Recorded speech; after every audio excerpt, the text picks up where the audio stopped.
sejam muito bem-vindos ao Tudo Alescast, um lugar onde a gente fala de tudo, até parece podcast. Hoje, episódio 23, né, Rafa? É isso aí. E a gente vai falar novamente sobre conteúdo automotivo, tem muita coisa boa vindo por aí. Já nós vamos apresentar o nosso convidado, mas agora vamos ao... paga os boletos, né? Primeiro, vamos... Pessoal, bem-vindos, né? Mais um episódio aí, show de bola ter vocês conosco. Lembrando que estamos numa série sobre o segmento automotivo, David. Exatamente. Temos alguns episódios aí, teremos mais alguns para frente ainda, hoje é o 23, né? 23. Temos mais dois ainda focados no segmento automotivo, então fiquem conosco, nosso canal no YouTube aí, Instagram e também lá no Spotify, episódio completo.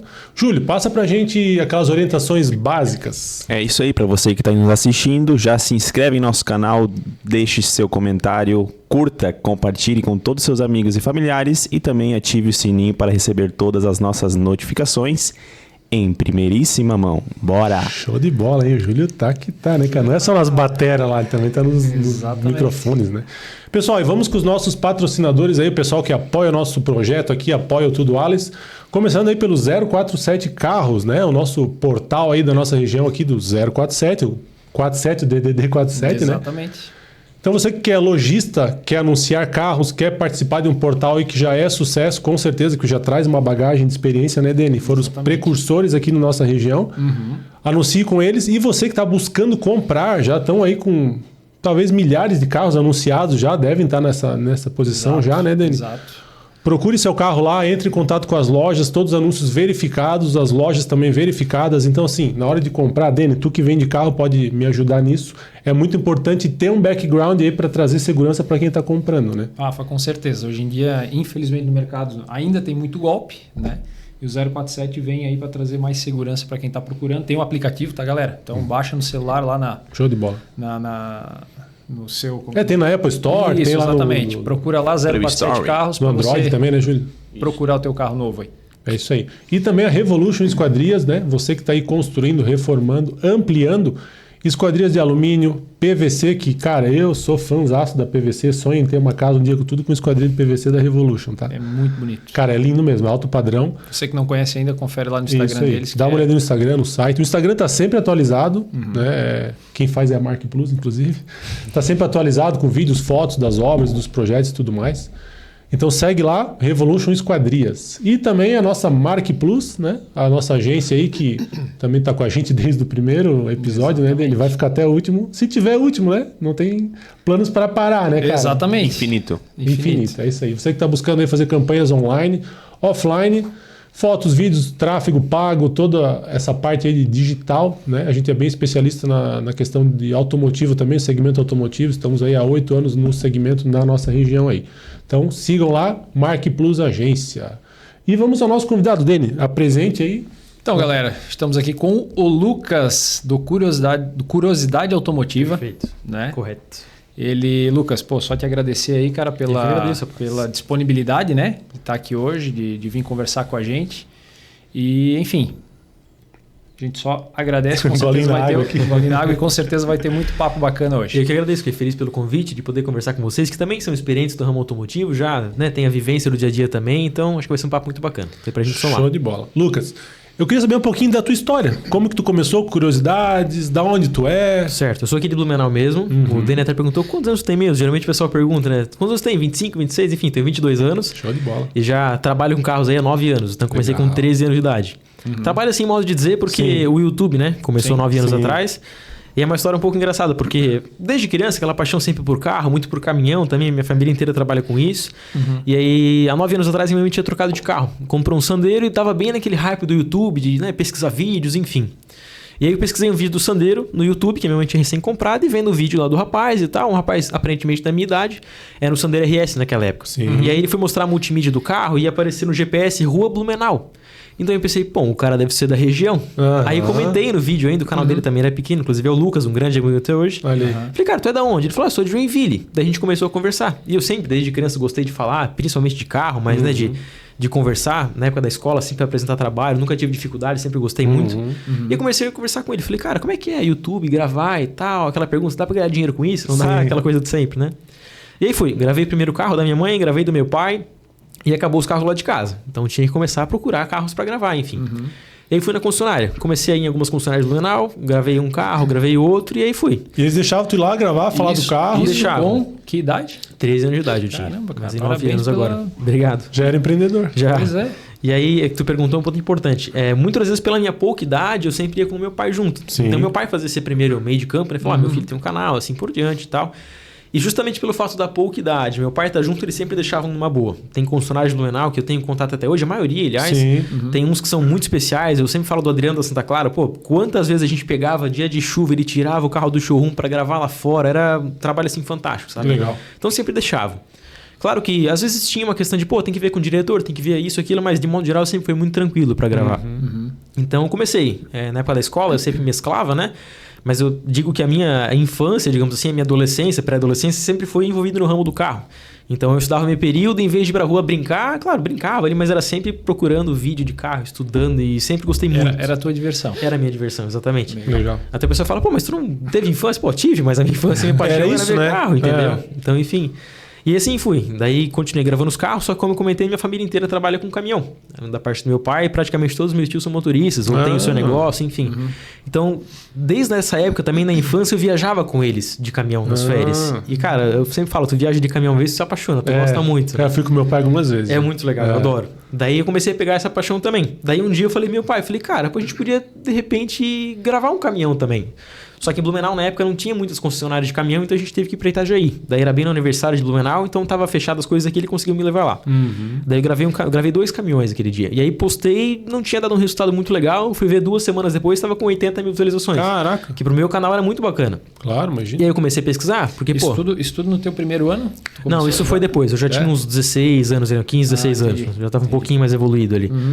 Mas era uma coisa porque não tinha muita gente que mostrava o caminhão. O carro sempre teve, né? Os jornalistas, enfim. Mas o caminhão ou era um motorista ou era aquele jornalista... A gente fala da velha guarda, no bom sentido, mas um cara que fala mais pro empreendedor. Pro caminhoneiro não tinha tanto aquele cara que fazia um vídeo. Naquela tocada do Siga Bem Caminhoneiro lá que tinha, exatamente, né? Às vezes ia apresentar um produto, falava mais de porcentagem de economia, motorização. E eu sempre gostei de apresentar um produto de uma forma mais... Que a gente tá conversando aqui. Falava o linguajar do motorista, pro conforto, pra cabine. Pro cara que vai estar no dia a dia. Exato, exatamente. E aí eu comecei a investir um pouco mais no caminhão também. Então hoje o canal ele é dividido, tanto na parte de utilitários, né? Engloba o caminhão, o vans, enfim, e a parte dos carros também. Então é dividido nessas duas partes. Legal. E aí eu comecei a trabalhar em concessionária, trabalhei na Audi, foi o meu primeiro emprego. Era o meu sonho de infância trabalhar lá, e comecei lá. Fui para Volkswagen. O que tu fazia lá na Audi? Eu comecei lá com o jovem aprendiz, não, comecei como estagiário, fazendo a parte do Instagram deles. Legal. E aí o gerente de seminovos na época, o Ed, ele tinha pego férias e ele falou, fica responsável por fazer a foto dos carros para mim, para anunciar em portais, enfim. Aí foi. Ele voltou de férias, ele gostou do trabalho, eu continuei fazendo isso. Então eu fazia foto dos carros para anunciar e fazia o Instagram da Audi também. Legal.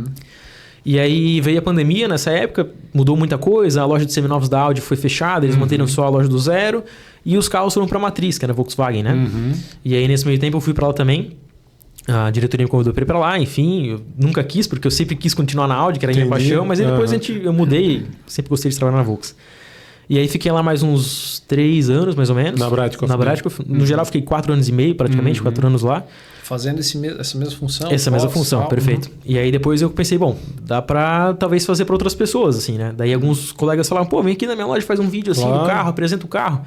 E eu, como é que eu vou gravar o carro do cara? Nem sei como é que eu vou fazer, só gravava pra Bradcoff, né? E daí comecei a gravar um vídeo aqui, um vídeo ali, e pensei, dá pra começar a investir nisso. E tu já ia, por exemplo, hoje tu faz muito pra Generalto, né? Sim. Tu já fazia naquela época? A Generalto eu comecei depois de, vou te mentir, acho que 6 meses que eu comecei a gravar. Então ele sempre me... E ele te dizia quais carros ele ia fazer? Não, o que acontece? Naquela época a gente tinha um escopo um pouco diferente. Nessa época, sim, ele me falava, Lucas, tu vai gravar esse carro, que é um vídeo pra gente... Tu dava uma estudadinha já, né? Isso, exatamente. O básico, sim. Mas assim, estudava, mas eu sempre gostei de estudar o carro na prática. Porque, tu pega um Golf, tem vários opcionais do carro, então naquela unidade específica, né? Sim. Então, enfim, ele fazia sempre no horário de almoço. Tinha 1h30 de almoço ali, fazia 1 hora lá o vídeo, meia hora comia alguma coisa rapidinho e vambora. E final de semana e assim foi. E chegou num ponto que eu comecei a entender, pô, cara, tá muito cheia a agenda já, eu não consigo trabalhar na Bright, eu fui continuar fazendo isso. Aí conversei com eles, né? Pedi para sair ali, mas hoje eu continuo prestando serviços para eles. São uma família ali sensacional. E assim, tô até hoje. Presto serviço para eles, mas para outras lojas no ramo automotivo, seja do carro, do caminhão, tô aí. Já são 8 lojas que eu presto serviço. Legal, bacana. Então, envolvendo, né, tanto carro quanto caminhão. Sim. Então, isso aí.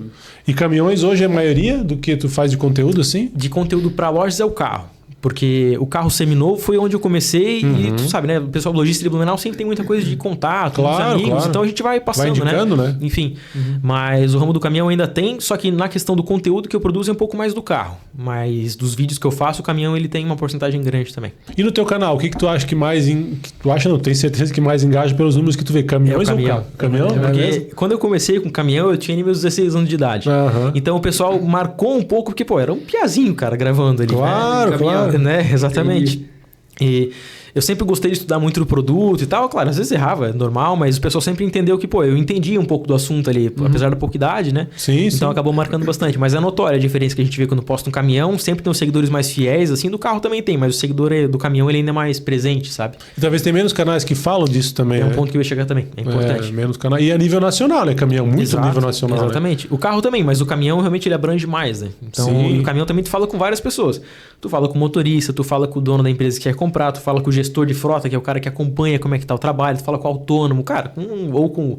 A gente fala muitas vezes um menino que sonha em ser motorista. Pô, que caminhão que ele vai trabalhar, qual que ele gosta. Então tem muito essa parte da paixão por caminhão também por trás, sabe? E tem muito disso, né? Tem muita transportadora que dá liberdade pro motorista escolher o caminhão, né? Tem bastante. Isso antigamente não era tanto, mas hoje em dia é bem notório, assim. Quando compra novo, assim? Quando compra novo, sim. A voz do motorista importa muito hoje em dia. Olha aí, bastante cara. mesmo. Tipo, marcas ou modelos dentro de uma marca específica? Marca, geralmente. Olha então aí, a gente cara. fala hoje que, pô, sei lá, o premium dos caminhões seria o Scania e o Volvo. Então todo mundo gosta dessas marcas, sabe? Mas aí, às vezes a empresa tem a capacidade de poder escolher entre essas marcas. Tem uma proposta parecida, enfim, eles chegam no motorista e pegam a opinião deles. Porque querendo ou não, é o motorista que está no dia a dia, que vai vender a marca do cara, vai passar com um caminhão bonito. Então, e justamente é o conforto. O cara vive mais no caminhão do que em casa, muitas vezes. O cara que vai render, vai trazer dinheiro para a empresa. Também, né? Então... exatamente. Ô Lucas, eu sei, meu pai foi caminhoneiro por muitos anos, assim, e a gente percebia, não sei como é, tu tá bem mais dentro disso, assim, tem muito... aquele motorista, ele é o cara da Scania. Ele sempre vai preferir um Scania. Tem isso? Tem bastante. Eu tenho a gente fala muito do Volvo, né? Porque o Volvo é o caminho mais bruto, assim, mais potente. Apesar de, antigamente, o pessoal falar que o Volvo não tinha muito conforto, mas sempre teve, né? Mas realmente, o Scania sempre foi mais superior em conforto.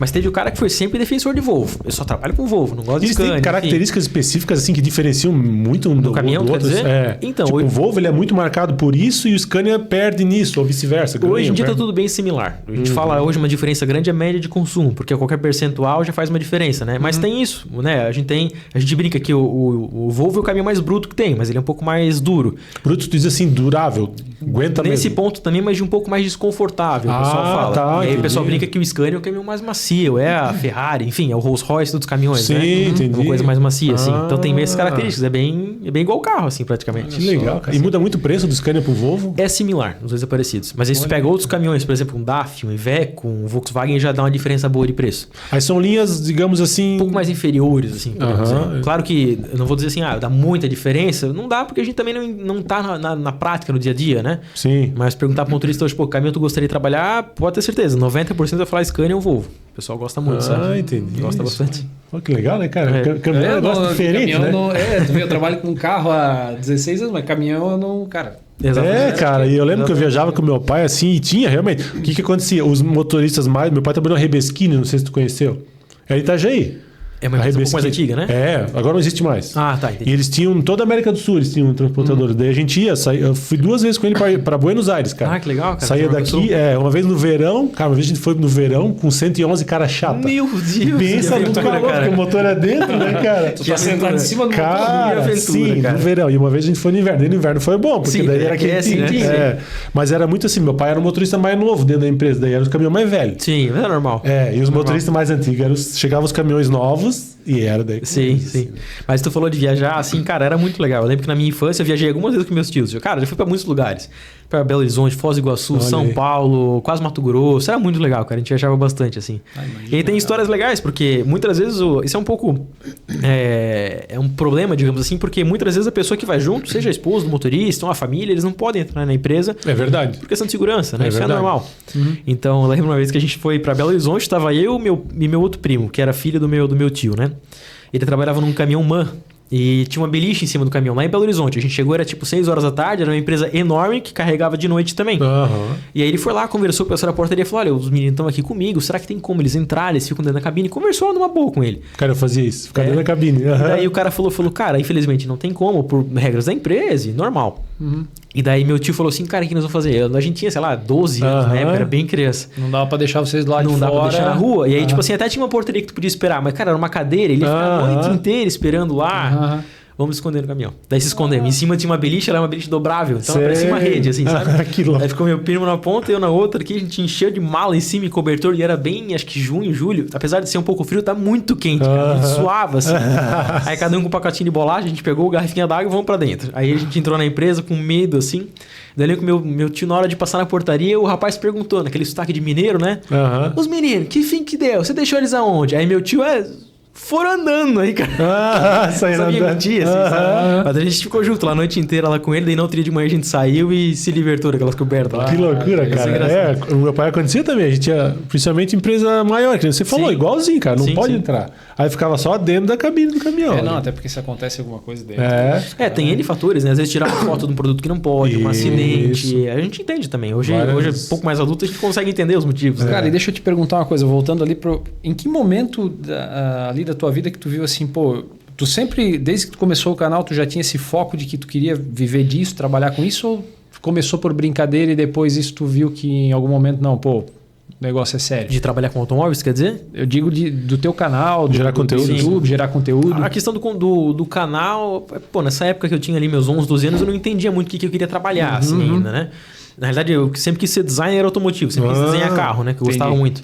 Mas a questão do YouTube acho que foi sendo introduzida na minha vida e eu penso, pô, eu não consigo... Não é que eu não consigo mais fazer outra coisa, mas é uma paixão tão grande por aquilo que eu não me vejo fazendo outra coisa, sabe? Mas trabalhar com carro sempre foi desde criança o que eu queria ter na minha vida. Só que o YouTube foi vindo com o tempo, a criação do conteúdo começou também. Começou como um hobby até o momento que virou um negócio e foi indo sério. Depois, perfeitamente. Legal. Mesmo. E Lucas, tu não sei, assim, pelo que a gente percebe, os teus objetivos no canal, cara, até no Instagram, é fazer conteúdo mesmo, assim, não é muito... Informativo, né? Não é muito influencer, assim, né? Eu digo hoje, o pessoal pensa assim, pô, tu é jornalista, tu é influencer, eu sou criador de conteúdo. Isso. Entende? Então... Tu leva informação, né? Exato. Eu atuo com trabalho jornalístico, mas não naquele jornalismo a fundo, de, pô, investigar e atrás, não é muito meu foco. Isso a gente deixa para 4 rodas, para matérias grandes, né?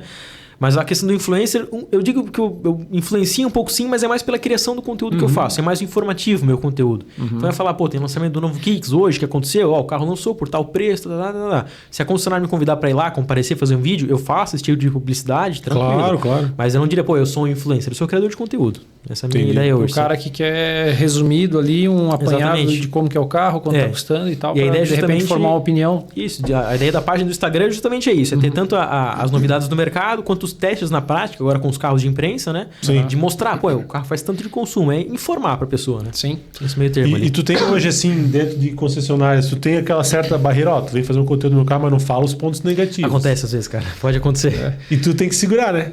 Não é que tem que segurar, mas não, assim, cara, meu posicionamento é esse. Sim. É o que eu digo assim, todos os carros têm pontos negativos e positivos. Cara, tu vai pegar um Rolls Royce, o carro é maravilhoso, mas vai ter um ponto negativo muito grande. Talvez pra mim seja um problema, mas pra ti tu goste, enfim. Sim. Então sempre tem meio tempo. O que a gente tenta fazer? Eu gosto de trabalhar dessa maneira. Pô, tem um ponto negativo do carro que realmente não agrada tanto, no caso do meu canal que eu estou falando, mas eu logo depois mas talvez não seria uma coisa que abonasse a compra do carro. Então, tenta sempre dar um meio termo, assim, sabe? Não seja radical, né? Não seja radical, nem pro lado positivo de falar muito bem do carro, nem pro lado negativo de, pô, o carro é horrível. Não é assim, né? Até porque seres humanos, gostos e preferências diferentes, então às vezes o que é bom para ti não é bom para mim, vice-versa. Eu vou dar um exemplo na prática. Agora foi lançado no Volkswagen Intera. Sim. E eu tenho uma parceria muito grande com a Volkswagen, que é uma prática, só que uma coisa me desagradou do carro. Quando tu puxa o freio de mão dele, ele tem um apoio de braço só para o motorista. E dependendo da regulagem que tu deixa, o freio de mão bate no apoio de braço. Então, se tu tiver com o braço apoiado e puxar, vai pegar o teu dedo ali. Cara, não é uma coisa que vai deixar de tu comprar o carro, mas poderia ser um pouquinho diferente. Então é uma coisa que a gente comenta, mas pô, não vou falar, não compre o carro, olha o acabamento. Não, é um meio termo, sabe? Não é que nem o banco traseiro do Fox lá que amputava os dedos. Até porque hoje em dia também é difícil ter coisas assim na indústria, sabe? Evoluíram muito. Exatamente. E o lançamento de caminhões, vamos voltar para os caminhões, assim... É muito parecido com o de carros, assim? É aguardado e é noticiado tanto quanto, assim? É bastante também. Porque a gente vê muitos caminhões, tipo, lançou um caminhão. Cara, só muda um código ali, já muda alguma coisa, né? É porque o que acontece? O projeto do caminhão em si, ele não é tão fácil de ser concebido igual um carro. Porque o que acontece?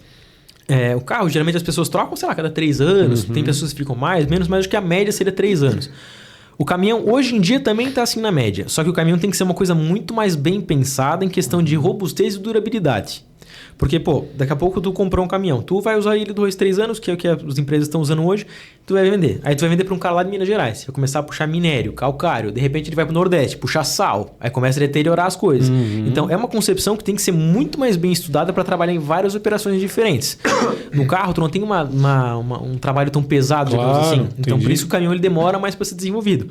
O público do caminhão também não é uma coisa que fica trocando a cada toda hora. Querendo ou não, pô, o empresário gosta do caminhão, mas ele gosta de uma coisa de dinheiro para ele. Sim. Então não precisa ser uma coisa linda, bonita, enfim, sabe? Sim, tem que ser funcional, né? Tem que ser funcional, perfeito. Então, o lançamento acontece, mas ele demora muito mais para acontecer. Então, tu vê, por exemplo, a geração de caminhões da Scania, geralmente fica 12 anos aí, 15 anos na mesma geração. Muda uma coisinha ou outra ali e tal, né? Sempre tem um facelift de meia idade, mas demora bem mais para acontecer, justamente. E hoje os caminhões são... O que é fabricado no Brasil, assim? Tem bastante coisa. Hoje a gente tem muita fábrica de caminhão no Brasil. A gente tem a fábrica da Scania, em São Bernardo do Campo, que é dentro da região de São Paulo. Eles fazem todos os Scanias praticamente vêm dali. Me falha a memória, eu acho que todos os caminhões, assim? Sim, os cavalinhos? Sim, pro nosso mercado nacional todos são feitos ali. Pô, que legal, cara. Salvo engano, acho que só o motor V8 que ele vem importado o bloco, eles montam ali, uma coisa assim. Mas... Esse é um dos motores mais desejados, não é não? Sim, é um dos mais potentes do mundo. O V8 770 da Scania. Esse é 770 cavalos? Exatamente. Que louco, né? Aí até tem uma briga com a Volvo, porque geralmente a Volvo e a Scania ficam brigando, né? Antigamente era 660 e 650, se não me engano. Agora é o 770 e o 780 da Volvo. Então sempre tem uma briga assim, né? Lucas, deixa eu te perguntar, curiosidades que vão surgindo ao longo da conversa, né? Existe um país hoje no mundo que tem uma dependência tão grande do caminhão igual o Brasil, assim, cara? Ou a gente é um polo mundial de transporte rodoviário? A gente é bem forte, cara. Transporte rodoviário.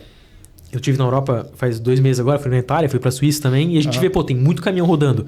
Só que quando a gente cruzou a fronteira da Itália para a Suíça, muitas das vezes o que acontece? O cavalinho vai lá, deixa a carreta em cima do trem e o trem faz o transporte. Aqui no Brasil já não acontece. Isso. Entende? A gente depende muito da malha rodoviária no Brasil. Então, cara, se eu pudesse te dizer, eu acho que não tem um outro no mundo assim que depende tanto igual a gente, sabe? Entendi. Eu digo assim, tamanho de escala, porque com certeza vai ter um país ou outro que é menor que dependa também, mas continental igual a gente, com certeza o Brasil é uma das referências nisso, sabe? Estados Unidos viaja muito, só que não tanto porque tem trem, também, tem outros... tem linhas tem muita alternativa em outros países. O trem, transporte fluvial. Também. Isso. Também, e aqui, cara, tu vê que é muita dependência do caminhão mesmo, né? Exato. E tem muito desejo ainda hoje de caminhoneiros entrantes no mercado, assim? De novos motoristas? Não, isso é uma coisa que a gente fala bastante, porque tem cada vez menos gente querendo ser caminhoneiro. É mesmo? Infelizmente é. Porque o que acontece? Antigamente tinha muito aquela paixão. Eu achava que era o contrário. Cara. Não, claro, ainda tem. Tem gente que gostaria de trabalhar e tal, que é uma oportunidade. Mas tem muito menos porque, cara, as coisas foram mudando, mas o que acontece? Antigamente tinha muito aquilo, pô, meu pai é motorista, eu admiro muito meu pai, sempre fui criado na cabine do caminhão, então eu quero ser caminhoneiro também. Hoje a velha guarda já tá saindo de cena. E às vezes, pô, não tem um filho que quis isso também. Consequentemente, o filho desse cara também já não vai entrar. Então tem uma redução, sabe? Mas tem N fatores também. Cara, a estrada judeia muito. Não dá pra dizer que não, mas judeia muito. O trabalhar com caminhão é legal, é gostoso, tu viaja, conhece muitos lugares, mas tu é muito descriminalizado. Então tu vai na porta da empresa, o cara fica 15, 20 dias pra descarregar. É falta de respeito, né? Sério, é muito triste. Acontece nesse ponto? Sim, aí tu para num pulso da PRF, o guarda vai lá, às vezes, pô, o cara tá fazendo o trabalho dele, mas muitas vezes tem um abuso em cima daquilo. Então, pô, judeia do motorista. Assalto, né? Assalto, é fora de série também que acontece hoje. Eu sei porque eu também tenho uma empresa de transportes, eu não trabalho com caminhão, a gente tem uma van que faz viagens, né? Mas mesmo assim, já dá pra sentir um pouco na pele do como o motorista sofre. É bem difícil, cara. Então tu chega na porta da empresa, aguarda aí que a gente já vai te carregar. Aí o cara fica. Meu Deus. Aí às vezes o cara chama, não, tem que estar o caminhão urgente. A empresa nem fez o produto, aí ele fica lá 10 dias esperando. Meu Deus do céu. Então assim, caramba.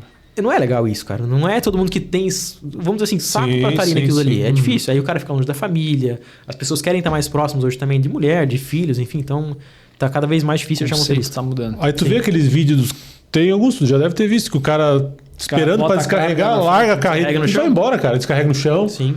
Acontece? Isso acontece muitas vezes. E pode ver muitas vezes o que acontece. Não é querer generalizar, mas ou é empresa de bebida ou é mercado, principalmente. Tem muitas redes de mercado aí que os caras compram a carga, manda vir. E o cara não tem estoque para colocar, cara, não tem espaço. Verdade, então ele usa o caminhão do cara como estoque. Tu pode ir para São Paulo, naquela região perto do Ceasa ali, pode reparar, tem muito caminhão de melancia que vem do Nordeste, por exemplo, vem do interior de São Paulo, às vezes também, e os caras ficam ali, 3 dias. O cara usa o caminhão do cara como ponto de venda, de depósito, entendeu? Cara, meu pai fazia isso com sorvete lá no Nordeste. Ele ficou uma vez 43 dias lá, fazendo viagem lá, Fortaleza e as cidades ao redor ali. E acontecia isso. Sim. Chegava no lugar para descarregar sorvete, o caminhão carregado, câmera fria, funcionando. Você aproveita, né? Cara, não tem o que fazer, não tem onde botar. Tinha que ficar lá parado uma semana, cara. E aí tu entende, o motorista autônomo, às vezes, o cara quer ir para casa, quer faturar. Porque, pô, hoje em dia existe uma lei. O caminhão parado lá, existe uma lei que eu acho que é R$500 de multa por dia. Só que um caminhão rodando fatura muito mais de R$500 por dia. Tu não paga nem o óleo do cara, nem a prestação, não ajuda nada isso, sabe? Sim. Então, e falando em óleo, como é que é o consumo de um caminhão assim, cara? Cara, muita gente não acredita, mas pra encher um tanque do caminhão é uns R$5.000, mais ou menos. Cara, é 2 tanques, né? Um de cada lado. 2 tanques, tem uns que botam 3 em cima do chassi também ali. Aí o consumo varia muito, mas uma carreta aí, cara, vai fazer na média de 2,20, 2,30. Tem operações mais severas, faz 1,80. Esses bitrem, esses grandão bitrem assim. Você tá falando 2,20, 2,30 km por litro. Perfeitamente. É muita coisa, cara. Cara, aí esses caminhão bitrem, por exemplo, são os que mais consomem, provavelmente. Aí, claro, depende muito do peso que o cara trabalha. Tem muitas regiões que o cara trabalha com caminhão bitrem, que é no graneleiro, então quanto mais peso ele coloca, mais ele vai ganhar também. Então os caras botam peso em cima e tudo certo. E é igual carro, né? Tá carregado, tá pesado para andar, vai beber mais. Eu fiz uma pequena experiência, tu sabe, né? Que eu saí recentemente, aí, há cerca de 2 anos atrás, saí do ramo do carro e fui trabalhar numa empresa de sucata. É verdade. E aí, ali eu conheci um pouquinho de caminhão, indo junto com os motoristas, fazer coleta e tal. Sim. E, cara... É puxado, cara. O que o caminhão aguenta, meu amigo...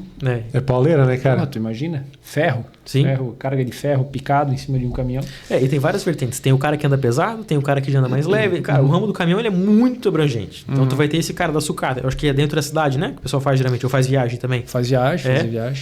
Então tem... viagens assim, saía e voltava no mesmo dia. Sim, coisa um pouco mais curtinha, né? Mas tem várias operações. Saía de manhã e voltava de noite. Entendi. Com o caminhão atochado de... Pô, ainda tem muito essa galera que sai daqui, a gente via muito isso. Há uns anos eu vou para Jaraguá, geralmente no final de semana, na casa dos familiares da minha esposa, e na volta a gente vê a galera domingo à tarde indo para São Paulo. É o que tem. É o que tem, né? Os pallets no caminhão para carregar no Ceasa e voltar, né? Exatamente. Cara, é muito típico isso, cara, assim. O domingo de tardezinha em Santa Catarina ele é mágico, porque nessa região que tu falou, de Jaraguá do Sul, que o pessoal tá passando para São Paulo. Sim, Massaranduba ali para frente ali. O pessoal sai 5, 6 horas da tarde, daí roda a noite inteira. E entra em São Paulo justamente 5, 6 horas da manhã, que daí tem menos movimento, e amanhece na porta do cliente. O meu motorista faz a mesma coisa. Todo mundo faz, cara. Todo mundo faz. Essa média. É a estratégia dos caras. E é legal, porque daí, todo mundo sai junto. Então, todo mundo se combina. Vamos sair em tal horário. Às vezes tu vê os caminhões da mesma empresa, 5, 6 caminhões passando junto, é legal, cara. Aí tem os postos que param, né? Sim, pra quem gosta é muito show, cara. Pô, eu lembro que meu pai fazia, uma época ele fazia o Chile, ia buscar salmão ou kiwi, né? É que lá é forte, né? Aí tipo, chegava na Cordilheira dos Andes lá, cara, eles tinham, proibido não subir em comboio. Assim? Aí tinha que parar, eles paravam tudo lá embaixo, fazia o comboio e subia tudo em comboio. Mas por que isso? Questão de segurança, né? Questão de segurança, às vezes, um caminhão... Eu não sei o certo motivo. Porque tu não pode parar no meio da cordilheira. Né? Tem um esquema assim, deduzo que seja por... talvez parou no meio, tem outro caminhão pra puxar, enfim, eu deduzo que seja por isso. Mas porque não pode parar na cordilheira. É questão de segurança, porque é muito frio, pode morrer congelado, entendeu? Também tem o gelo, que às vezes acumula, né? Chegava da 40 abaixo de zero, no inverno ali, né, cara? E a gente via como o caminhoneiro sofria, assim, de ficar parado. A gente uma vez ficou parado 10 dias na aduana, cara. É isso que eu ia chegar nesse ponto agora. Brasil-Argentina. 10 dias lá parado, por causa de documentação, de carga. Às vezes é documentação, ou dentro do caminhão o cara tem uma coisinha que tu não pode levar nada. É verdade, tu não pode levar um pedacinho de linguiça blumenau lá que já é barrado já. É bem isso aí, cara. Porque tem questão de doenças, né, que não pode passar de um país pro outro, então eles são bem rigorosos, assim. São coisas com validade, enlatado, né? Tipo, falta demanda de profissionais para trabalhar na aduana. Aí entra uma questão governamental também, de o cara querer ajudar, não querer, entra vários fatores, mas sofre bastante. Ô Lucas, e falando de caminhões, a parte da eletrificação, como é que anda isso aí no segmento de caminhões e até ônibus também, Sim. né? A parte do ônibus tocou... as grandes capitais agora já estão investindo pesado. Então, tu vai para São Paulo, tu vê muito ônibus elétrico rodando. Floripa, se eu não me engano, vai começar agora também. Mas Curitiba tem uma frota legal rodando também. Brasília já tem faz tempo. Vê ônibus da BYD também. A BYD está há 10 anos no Brasil quase. Legal, então, começaram com ônibus justamente, né? Então, tu vê bastante isso. A eletrificação do caminhão, ela vai demorar muito para acontecer em grande escala. Se é que vai acontecer, se a gente vai ter uma tecnologia para acompanhar. Vamos dizer que não, porque, cara, a tecnologia é fantástica, ela avança muito. Mas tu tem hoje vários caminhões elétricos que são para last mile, que a gente fala. Então é o último ponto da entrega. Então o cara sai do CD para entregar. E aí tu consegue ter uma operação, até vocês verem no Mercado Livre, tem muita van elétrica rodando no terminal. Verdade. Então... A autonomia é menor, né? Só que para carregar também é mais uma autonomia de 350 km. E o cara roda 300 por dia. Aí dá para fazer tranquilo. Aqui de caminhão acho que tu perde muita eficiência, né? Tu imagina ter que parar de tempos em tempos para fazer carga. E assim, com o peso, com a potência que tem o caminhão, acho que, cara, pra tu fazer uma bateria durável ali e a quantidade de baterias também, né? Muito grande. Para encher essas baterias também demora muito. A Scania apresentou ano passado um Scania, um cavalinho elétrico. Cara, 3 milhões de reais o caminhão, uma coisa muito cara. Só que, é muito caro. Realmente é muito caro. Mas é um caminhão para fazer uma operação portuária. Então sai de Navegantes, vai para a empresa do cara aqui em Blumenau. De repente faz uma regiãozinha lá perto, sai do porto pro CD, nessa região mais perto ali. Só que mesmo assim, o investimento que tu tem é muito alto. E é tipo carreta, assim, cavalinho que puxa. Qual a autonomia dele? Dá 320 km. Carregar 280, por aí. Qual que é a diferença, por exemplo, um cavalinho desse 3 milhões? Um cavalinho hoje é normal, combustão diesel, quanto que é? Cara, um Scania aí com opcionais legais, assim, bem montadinho, é 1.300.000, 1.200.000. Aí depende muito de potência, né? Vou pegar um 540 traçado, todos opcionais, é 1,5 milhão. Um V8 é 1.700.000, nessa faixa aí. Caramba, e mais o implemento, né? A carroceria. Aí depende do implemento, 300, 400 mil reais, 200, depende do que tu vai querer, né? A gente tem na nossa região aqui, tem alguns fabricantes de implementos, né? Tem bastante. Tem a Lynchman, que é ali de Timbó, se não me engano. Produzem baú, estão começando a virar referência já. São muito bons. Cara, me falha a memória de outras, mas tem outras. Itajaí, acho que tem alguma, né? Tem a carroceria de Itajaí. Lenoir, né? A Lenoir, tem a Librelato. Jaraguá tem uma também. Lenoir tem. A Librelato, ela é de Otacílio Costa, se não me engano, uma fabricante gigante de carreta. Eles fazem tudo daí. Carreta geral, não é só baú, fazem todas também. São bem fortes. Na serra ali, né? E no Rio Grande do Sul tem a Randon, que é a maior do Brasil. Eles exportam para todo o Brasil. Jaraguá tem a... Tem uma em Jaraguá também, cara. Não me lembro o nome agora, mas é ali logo que tu chega ali por Pomerode, chega em Jaraguá, na sinaleira, ali tem uma ali à direita. É a nossa região do Sul bem forte. Cara. A Librelato eu visitei. A Librelato. Ah, sim, eles são fortes, cara. Nossa, é gigante. Tu falou da Randon, é Rio Grande do Sul, né? A Randon do Rio Grande do Sul. É gigante, né, cara? Eles são assim... eu não vou te mentir ao certo, mas acho que eles são a maior produtora de carreta do Brasil. Eles são muito fortes. Exportam até pro México. Acho que estavam começando a exportar para os Estados Unidos agora. São bem fortes, assim. E são tipo os implementos mais desejados, assim? Não, tem isso também, né? Porque é que o implemento entra muita coisa de peso. Então, tipo assim, o implemento mais leve meio que ganha a briga. Porque quanto mais leve for a carreta, mais carga líquida tu consegue colocar em cima. Só que também entra toda uma coisa, a carreta da Randon é mais bonita, a lanterna da Randon é mais bonita, os paralamas, tem toda aquela coisa motorista, sabe? As tampas dela é mais leve para trabalhar, tem várias coisas assim. Que legal, né? A gente vê aqui é muito famoso os caminhões lá do Transpole lá, né? Sim, todo mundo comenta dele. Das cores. É porque a própria família lá acho que gosta, né? O Polidoro gosta, né? Então, enfim, eu já fui lá algumas vezes na empresa dele, o Daniel é um cara muito 10 também. E eu conversei com ele uma vez e falei, Daniel, qual que é a ideia de fazer um caminhão diferente? Ele falou, cara... A gente tem caminhões de cores iguais, só que a paleta de cores, o tom da cor, a gente tenta sempre fazer diferente. Então, eu tava lá vai fazer 2 anos agora, se eu não me engano, daí ele falou, tá vendo aquele verde lá? Eu falei, cara, esse verde não me é estranho. Ele falou, tá vendo? Esse verde foi puxado de um caminhão de 1980 que eu pedi pra Scania fazer. Então, ele faz sempre um tom diferente. Ele tem 2 caminhões pichados, não, grafitados, né? Um desenho diferente. E, cara, chama muita atenção. Caminhão rosa, caminhão amarelo. O Instagram dele tem 100 mil seguidores, praticamente. É verdade. Pois é. A galera gosta, né? Tem uma galera que tira foto do caminhão, fica na beira da rodovia. Eu era um desses, quando era criança. Eu gostava muito, cara. Pô, a gente viu no Instagram, tem bastante, cara. Daí os caminhoneiros dão sinal de luz, faz manobra. Eu adorava, cara. Na época dos 11 anos, ali, 10 anos, era eu e meu primo. Meu primo motorista hoje, inclusive. Que legal. A gente sempre ia, cara, tirar foto, era muito legal. Porque era uma paixão, assim. Na época tu não tinha tanto caminhão bonito, com roda de alumínio, cor diferente, uma luz de LED. Hoje é mais comum, as empresas fazem porque chama atenção, justamente. Chama atenção, cara. Sim. E o mercado de caminhões, ele evolui que nem o de carros, assim, questão de tecnologia, segurança, vai evoluindo junto. Evolui também, porque tu vê que hoje muito das coisas que já estão presentes no carro tem no caminhão. Então tu tem ACC, tem leitor de faixa, o freio de estacionamento eletrônico no botão. Cara, várias coisas. Tem airbag de cortina, tem várias coisas. Só que assim, claro, demora um pouquinho para chegar, mas não é coisa assim, demora 10 anos para chegar. Demora 2, 3 anos já tá no caminhão também, tá presente. Pô, a gente vê muitos caminhões, pelo menos eu vi alguns comerciais da Volvo, questão de ajudar o motorista na hora de manobrar o caminhão, estacionar, enfim, Sim. né? Sim. Isso é bem comum já? Como é que tá isso? A questão de manobra depende muito, porque depende do implemento que ele vai colocar. Então, tipo assim, uma câmera de ré dá para colocar? Dá. Os caminhões da Volvo têm preparação, se eu não me engano. Só que vai depender da carreta, se ela vai ter a preparação, vai ter cabeamento. Porque todo um cabeamento colocado lá de trás. aí tu imagina um caminhão de 30 metros, pô, 50 metros de cabo, né? Para ter as dobras, enfim. Sim. Então, enfim. Mas tem Mas estão começando a usar mais, assim. Sim, que nem carro já hoje em dia é quase comum, todos têm câmera de ré, por exemplo. Ou no mínimo sensor, né? Sim, mas tem muitos caminhões que não só um cavalinho em carreta, mas o truque que a gente fala, que é o caminhão rígido, aí tu já tem com mais facilidade, tu começa a encontrar. Já a Scania oferece como opcional também. Então porque, pô, é difícil manobrar caminhão, né, cara? É difícil, cara. Imagina, tá louco? Não, tem cada lugar que os motoristas têm que entrar, a empresa fazer o L ali, que daí tem que entrar e... Eu acho os caras fora de série. Cara. Às vezes tu vê os cantão que o cara tem que manobrar um caminhão daquele tamanho, olha... O cara tem que ser bom mesmo. Ô Lucas, e falando de carros agora, o que tu tem percebido, assim, da indústria, que a gente... Vamos lá, o Dani tá mexendo com carro há mais tempo do que eu, assim... Eu até fiz um post essa semana para um cliente e botei uns carros lá dos anos 90 que a gente gostava. Gol GTI, Cadete GSI, Uno Turbo. Ícones, né? Os ícones, assim. Eu percebo que, pô, nos anos 90 era meu sonho. Imagina, ter um Gol GTI, um Gol GTS, né? Os carburados ainda. Era um sonho, né, cara? E eu não sei, parece que com o tempo isso foi... Mudando um pouco? Claro, tem muito mais opções de carros hoje, assim, né, cara? Isso é um ponto importante que tu tocou. Hoje existe muita disponibilidade. Então, cara, ano passado, olha quantas marcas entraram. Teve a Neta, que agora está saindo do Brasil, mas teve BYD, tu teve GWM, esse ano teve a GSC, vai ter a Gilead, a Leap Motor. Cara, tem várias marcas entrando. Cara. Então, todas chinesas? Todas chinesas. Então, tu entende assim que, pô, existe ainda aquela paixão, mas aquela paixão assim, raiz, não, eu gostaria de um carro, um GTI, que a gente fala, uma série especial, ela tá diminuindo um pouco pro lado da montadora. Entende? Dá a impressão que o que acontece? O pessoal está indo muito para eficiência, né? Também. Economia, praticidade. Né? O próprio perfil do consumidor, né, cara? Sim, tipo assim, cara, minha época era muito assim. Eu assinava 4 rodas desde criança, eu gostava de carro, tudo. Cara, olhava aqueles. Eu ia lá no final da revista, olhava a tabela de preço, olhava assim, ficha técnica. O GTI é o mais caro que tem, 16 válvulas. Meu Deus, a bolha no capô, né, cara? E hoje em dia, não tem mais muito isso, assim. Eu vi que a Volks começou a perceber isso um pouco, porque eles tiraram de linha o GTI no Brasil, porque, pô, era um carro que estava ficando muito caro já também, enfim.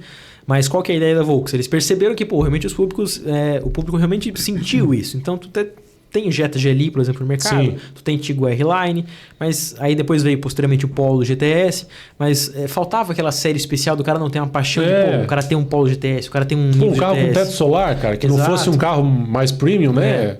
Daí a Volks está voltando com isso agora. Então eles vão trazer a nova geração do Jetta GLI para o Brasil, trouxeram o GTS. Vai mudar bastante? Vai mudar, assim, o carro, a concepção dele é a mesma plataforma, só vai mudar um facelift geral do carro, né? Mas vai ter umas mudanças. É o que fazem assim, né? De tempos em tempos eles fazem um facelift. É a meia-idade que a gente fala, né? Cara, da geração. Eu queria te fazer uma pergunta, eu como vendedor de carro, né? A gente vai percebendo isso para ver se é a mesma impressão que eu tenho. Com a entrada de tantas marcas novas, não parece que o mercado tem o lado bom, que dá uma chacoalhada naqueles que estavam acomodados. A concorrência, né? Enfim.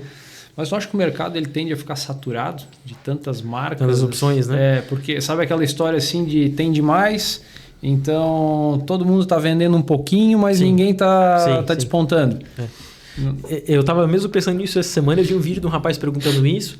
E eu acho que sim, pode acontecer um pouco, só que vai chegar num ponto que as marcas vão ter que se diferenciar. Então, hoje tu entra dentro de um carro, vou dar um exemplo da GAC, tu entra dentro de um Omoda Jayco, tu vê que os carros têm similaridade. Todos eles vêm da China, então tu vê muitas coisas parecidas. Não vou dizer o mesmo botão, mas a concepção do carro, as telas grandes ali, um console central largo, geralmente o câmbio é um botãozinho, sabe? Tá tudo muito similar, assim.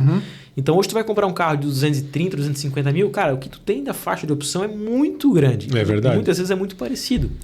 Então acho que sim, vai chegar num ponto de que, pô, vai pulverizar essas vendas, só que daqui a pouco cada um vai ficar com um pouquinho. Então vai faltar aquele diferencial do cara desejarem ter um Tiguan, desejarem ter um Sportage, um carro diferente realmente, sabe?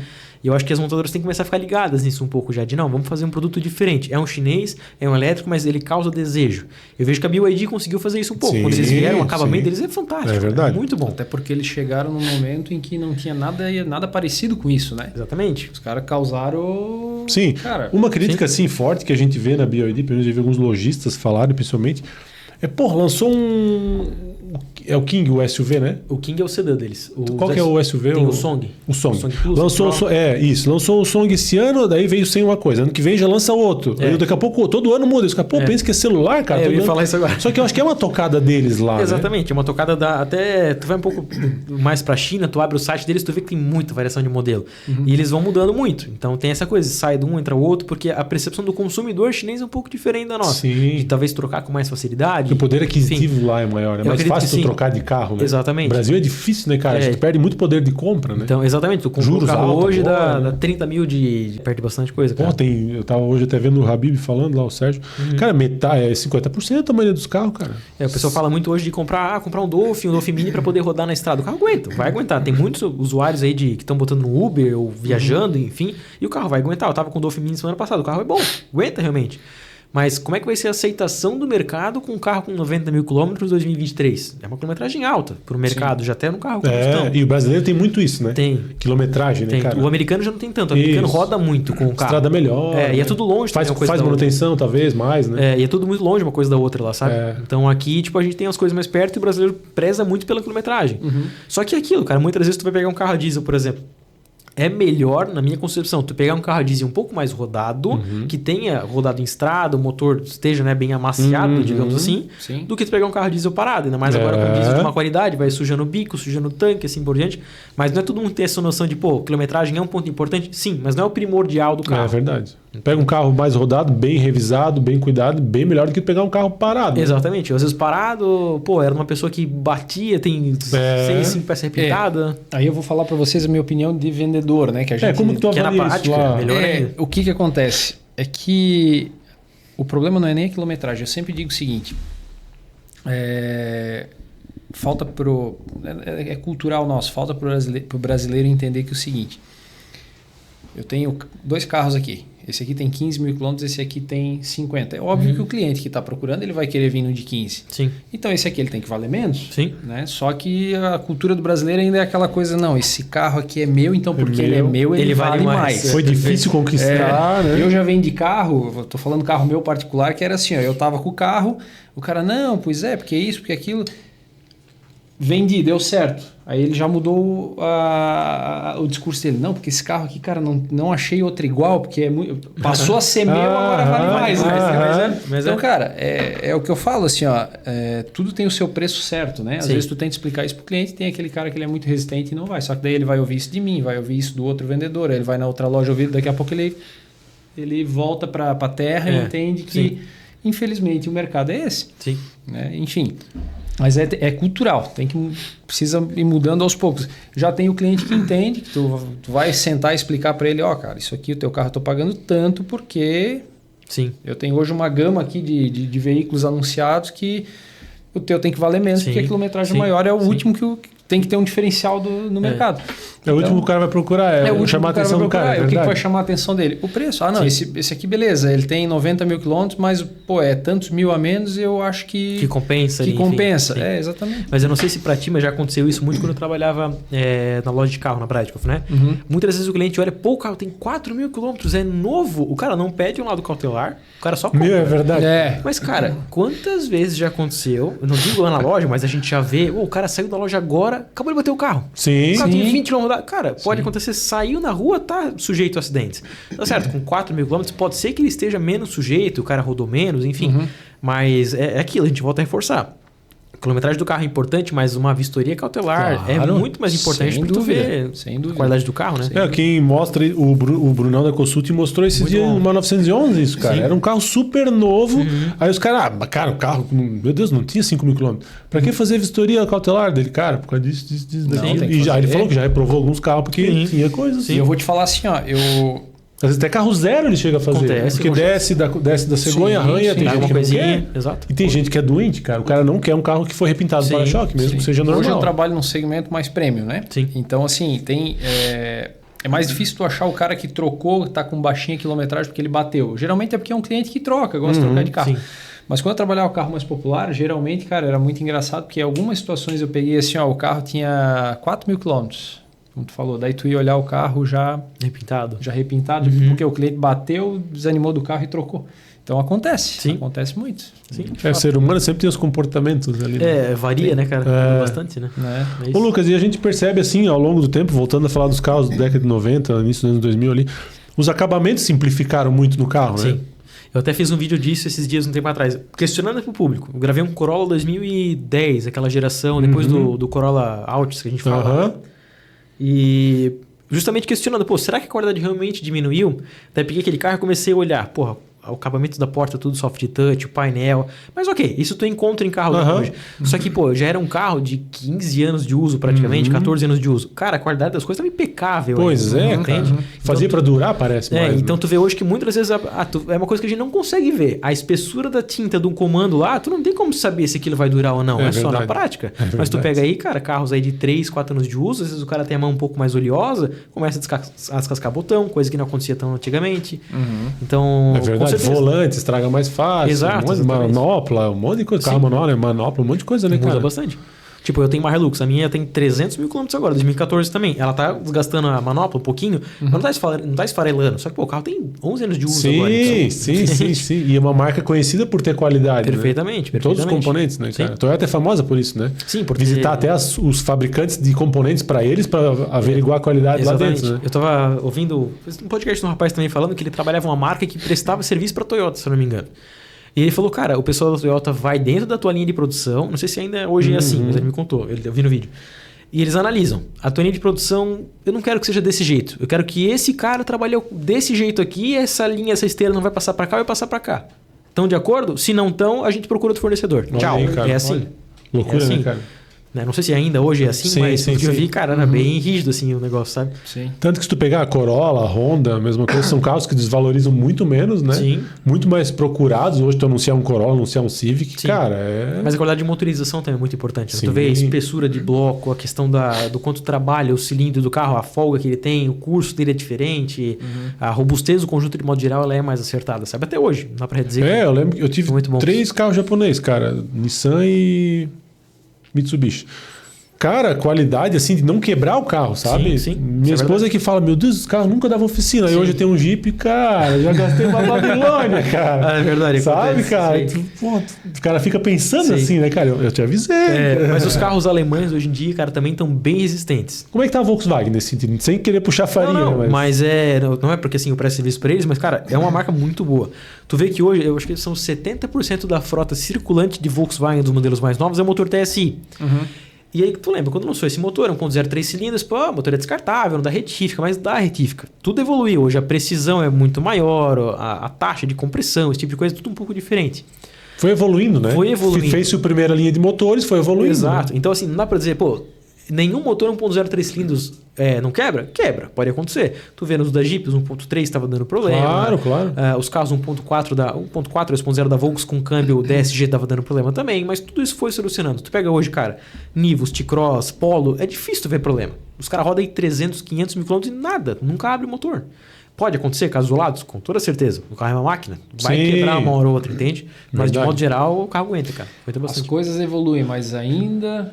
Há pouco tempo atrás eu recebia clientes que me perguntavam assim, mas esse motor 1.0, 16 válvulas aqui, teve aquele problema do Gol lá em 2001, eu não quero comprar. Né? Sim. Não, tem umas coisas famosas, né? Os Power Shift da Ford, enfim, tem várias histórias aí. Mas eu vejo que hoje essa percepção ela diminuiu um pouco. Diminuiu, não, eu falei brincando porque eu vejo... pouco tempo atrás o cara... Sim, 16 válvulas era clássico fumar, né? O Gol, né? Eu vejo isso um pouco pelo meu pai e pelos meus tios. Eu chegava com um carro, às vezes estava testando e tal. Que motor que é o carro? É 1.6, 1.8? Não, 1.0 turbo. 1.0, sempre tinha aquela coisa no começo. Hoje, meu pai já pergunta, você é 1.0 turbo da T-Cross? Sim, 1.0. Então é bom. Ele já sabe que é bom, sabe? É uma coisa que... É a mesma coisa. A injeção eletrônica, o turbo, é uma coisa que no começo causa um pouco de... Será que vai dar certo? Aí depois vai aprimorando as coisas e... Eu digo, a indústria, cara, para ela fazer uma coisa que não presta, que eles tiram de linha no mercado, eles vão tirar logo. Eles não vão deixar insistindo e várias marcas vão insistir. Verdade. Então... Sim. Uma coisa que eu tô achando legal, que nem agora a Fiat lançou o Pulse Abarth novo ali. Novo entre aspas, mas mudou algumas coisinhas e colocaram o teto de novo, teto panorâmico. Sim. Cara, uma coisa que tu tá sentindo falta, né? Sim. A Volks sempre teve, né? Os T-Cross sempre tiveram, Os T-Cross sempre tiveram. O Nivus eles não colocaram por questão de, vai matar o T-Cross. O Terra é a mesma coisa. Vai vir o Nivus novo É o GTS, não? Já veio o GTS. Já veio, né? Já faz um mês e pouquinho. Já tá com teto, né? Não, ele veio sem teto veio também. Sem, mas não tem opcional, não? Não, o Nivus não. Na Europa ele tem opcional de teto. Eu achei que ia vir no Brasil. Lá fora na Europa ele chama Taigo, né? É um outro nome o carro. Ele é um carro um pouco mais completo assim também. Porque lá na Volkswagen tem muita linha de modelo. Então lá eles não optam só por preço, mas por estilo. Pô, a T-Cross, às vezes lá e o Nivus é meu preço. Então o cara opta por qual ele gosta mais, sabe? Ah, entendi. Basicamente a mesma coisa. O Brasil já é bem mais caro os modelos. Mas foi legal que tu falou dessa estratégia. E não é só o Pulse Abarth que veio com teto, o Impetus também, que é mais top de linha. E eles fizeram um jogo legal porque eles divulgaram o carro com teto solar, só que não divulgaram o preço. Eles esperaram a Volkswagen lançar o Terra para depois poder colocar o preço do Pulse no ar, para justamente ter essa competição, porque os dois carros agora são concorrentes diretos, né? Mas é um produto muito bom, cara. Sim. Eu acho interessante a mecânica do Pulse Abarth. Tu já andou nele uma vez? Já andei, legal. Cara, é muito legal. A percepção, espertão assim o carro, cara. O modo Poison que ele tem no volante ali, ele tem um ronco legal assim no carro também. É massa, carrinho legal, cara, gostosinho assim. Eu tiraria os adesivos da lateral ali, que eu acho meio... deixa mais discretinho. Meio exagerado assim, mas eu achei legal a questão do teto, cara. Porque assim, a gente que conhece os carros de antigamente, lembra que tinha os estilos com teto panorâmico, os puntos. Aquele treliçadinho, né, que atrás. Eu acho que até... ali na época foi um tinha até Palio com teto solar antigamente. Sim, até Gran Siena, cara. Gran Siena, é 2016 verdade, cara. É muito difícil de ver. É verdade, cara. Até eu entrei no Barate que eu fiz de olho e falei, cara, não pode, é muito difícil de ver, muito raro de tu ver. Porque, tipo, na época era 6 mil reais um opcional. Seria hoje, sei lá, 12 mil. Sim. Pra um Gran Siena, na época, não era o público, né, que realmente comprava, verdade, né? É verdade, cara. Mas e foi legal, mudando tanto isso, né, cara? E foi se apagando, assim. Os carros... Muitos carros ficaram meio sem graça. Eu acho que talvez por isso é sucesso da Jeep no Brasil, né? Sim. Quando a Jeep entrou com o Renegade, depois o Compass, né, cara? Porque é um produto mais autêntico, digamos assim. Então, muitas vezes... Acabamento. Eu comprei um Compass por causa de acabamento. Claro, é muito bom. Até então, o cara queria ter um Jeep e o cara só pensava em Grand Cherokee e tal. Daí, os V6 meio que popularizaram o carro. Mas no lançamento da Compass do primeiro ano, acho que foi 16 ou 17... se tu vê a Compass de antiga geração, é até raridade tu ver esse carro na rua. Cara, o carro eu já cheguei a ver, é muito verdade. Diferente. É difícil, é verdade, cara. Aquele Compass lá era o Compass americano que eles trouxeram pro Brasil, mas era um carro feito pro mercado americano. O Compass do Brasil é feito pro brasileiro, cara. É totalmente verdade, diferente. É o que o brasileiro vende tanto, né, cara? Vende demais, cara. Muito mesmo. Tanto novo quanto seminovo, né? E tem muito carro disponível, e enfim, né? Sim. A gente tá até com o nosso amigo aqui nos bastidores aqui que mexe com carro, né? Júlio, deixa ele até dar uma palavrinha ali, mas Compass é um modelo que gira muito, né, cara? Tem procura? A marca Jeep, ela gira muito ainda, né? Tanto em Compass quanto... É pela opção, porque ela tem a diesel também, né? Então, ela não tem concorrente. Né? A Compass da diesel não tem concorrente, porque a mais perto dela é a SW4, mas o valor é quase o dobro. Exatamente. Olha, legal. Posicionamento de mercado, né, cara? A gente vê aí, talvez é um dos maiores sucessos, né? E acabamento, é que eu sempre falo. Eu acho acabamento, pela aquela faixa de valores, né, que... Eu não sei se vocês são assim, mas vai comprar um carro, então analisa muito caro. Dentro dessa faixa de valor, o que eu consigo? Eu consigo um carro, talvez um ano um pouquinho abaixo, mas com acabamento melhor, motor um pouco maior. Sim. Ou eu pego mais novo, mais simplesinho. Sim, assim, eu sou muito assim, na faixa de preço. Eu gosto de carro um pouco diferente, digamos assim. Então eu tenho minha Hilux hoje ali. Mas se fosse para trocar hoje carro, tu trocaria. Cara, eu gostaria de comprar um Civic SI, por exemplo. É um carro específico. Eu gosto de coisa diferente. Tu é lasanheiro que nem eu, então. Bastante. Já saquei. Então, tipo assim, a gente gosta de coisas mais específicas, mas com certeza a pessoa vai analisar. Eu digo isso muito. Eu sempre faço comparativo. Tu quer realmente comprar um carro zero? Porque na faixa de preço de 150 mil, tu consegue comprar um bom carro zero, claro. Mas tu consegue comprar um excelente carro seminovo. Verdade, cara. Tu sabe disso também. Tu consegue comprar um baita de um carro seminovo nessa faixa de preço. Pega um carro premium seminovo, legal. De todo o tempo que eu trabalho com carro, pouquíssimas vezes eu venho de zero. Eu sempre gostei do seminovo. Cara, o Dani tinha uma Evoque lá esse dia que até eu fiquei com vontade de comprar aquele carro, cara. Aquela uma que tava com 30 e poucos mil quilômetros. Uma 17 com HSE Dynamic 17. A mais top, 17. Dona com 36 mil quilômetros. Pensa na joia, preta, linda, cara. Pensa na joia, cara. 150 mil. E foi rapidinho, né? Foi. Entrou, eu fiz as fotos, já vendeu, cara. 150 mil? A FIP, quanto tu lembra? 130? Não. FIP 153. Tu vê? Olha aí, cara. Tu vê, cara. O mercado hoje ele tá... É que da Evoque é um pouquinho diferente. No caso mais à parte. O segmento premium, tipo assim, tu trabalha um pouquinho abaixo da tabela. Voltamos pro mercado 2019, né? Passou aquela loucura da pandemia aqui. A FIP era 150, vendia por 180. É verdade, né, cara? Mudou bastante, né, cara? Mas essa questão que você falou de quilometragem é engraçado, porque na Baratkov sempre entravam uns carros diferentes. Eu nunca vou esquecer, cara. Uma vez entrou uma Pajero, até esse carro voltou pro estoque agora. Era uma Pajero Full HPE 2007, turbo diesel, 4x4.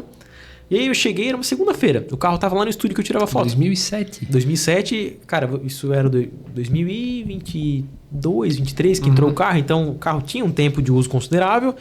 E sei lá, tinha 50 mil quilômetros, 60 mil quilômetros. Uma quilometragem bem baixa para um carro a diesel desse porte. Era uma segunda-feira, eu deparei com o carro lá, não sabia que o carro ia entrar. Provavelmente entrou numa troca final de semana e tal. Tá, comecei a tirar as fotos, o vendedor. Já vendi o carro, não precisa nem fazer. Olha aí, cara. 8h30 da manhã.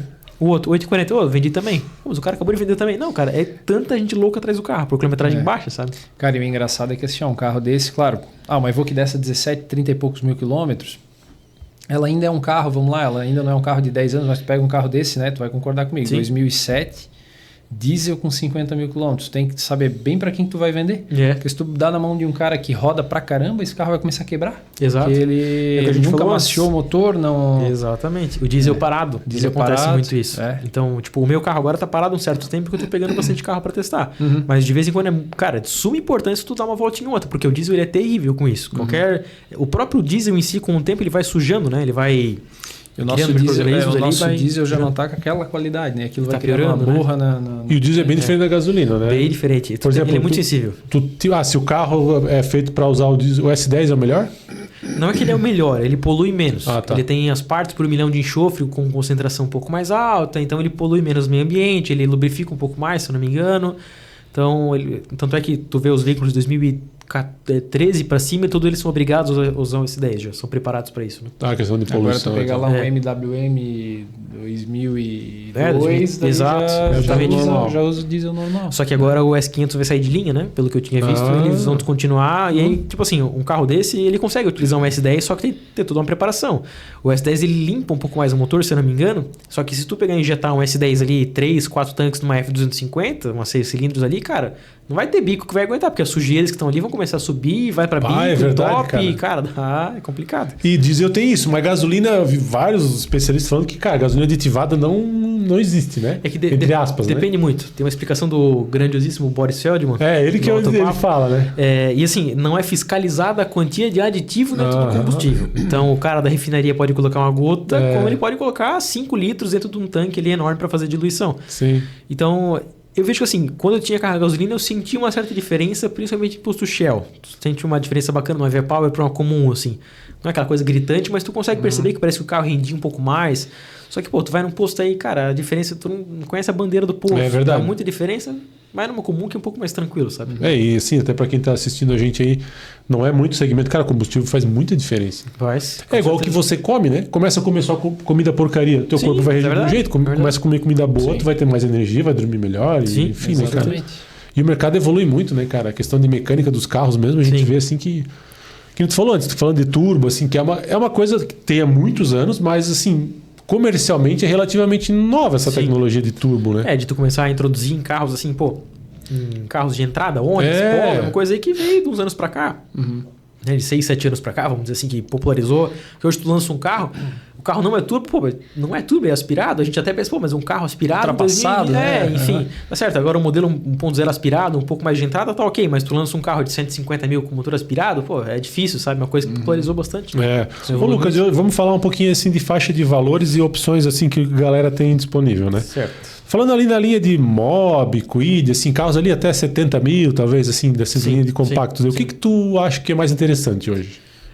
Pensando em, vamos falar de 0 km, depois a gente vai para um seminovo similar. Tá, é que na faixa de 0, até o Mob atualizou o preço hoje, é 80 mil, mais barato. Então acho que a gente teria que puxar a régua para uns 90 e poucos ali, que seria essa faixa. Ou, enfim, a régua dos mais de entrada. A Fiat sempre tem as promoções lá dos Mobs 69, 68. Tipo, 81 é o preço do site, mas sempre tem desconto do CNPJ. Enfim, tem as campanhas e tal. Particularmente eu prefiro o Mob, por questão de qualidade de construção. Eu vejo que a concepção dele é um pouco melhor. Suspensão, acho que é um pouco mais firmezinho. Mais robusto também. Tanto é que ele é o carro que antecede a estrada. Tu vê que a estrada é líder de vendas, o carro que não quebra. Então o Mob é um carro que, pra mim, é um carro legal, assim, bacana. Então o cara tá buscando um compacto novo, dá uma pensada no Mob, talvez. Não, hoje é 2025, né? Sim, não vou dizer que o Kwid é um carro descartável. Não.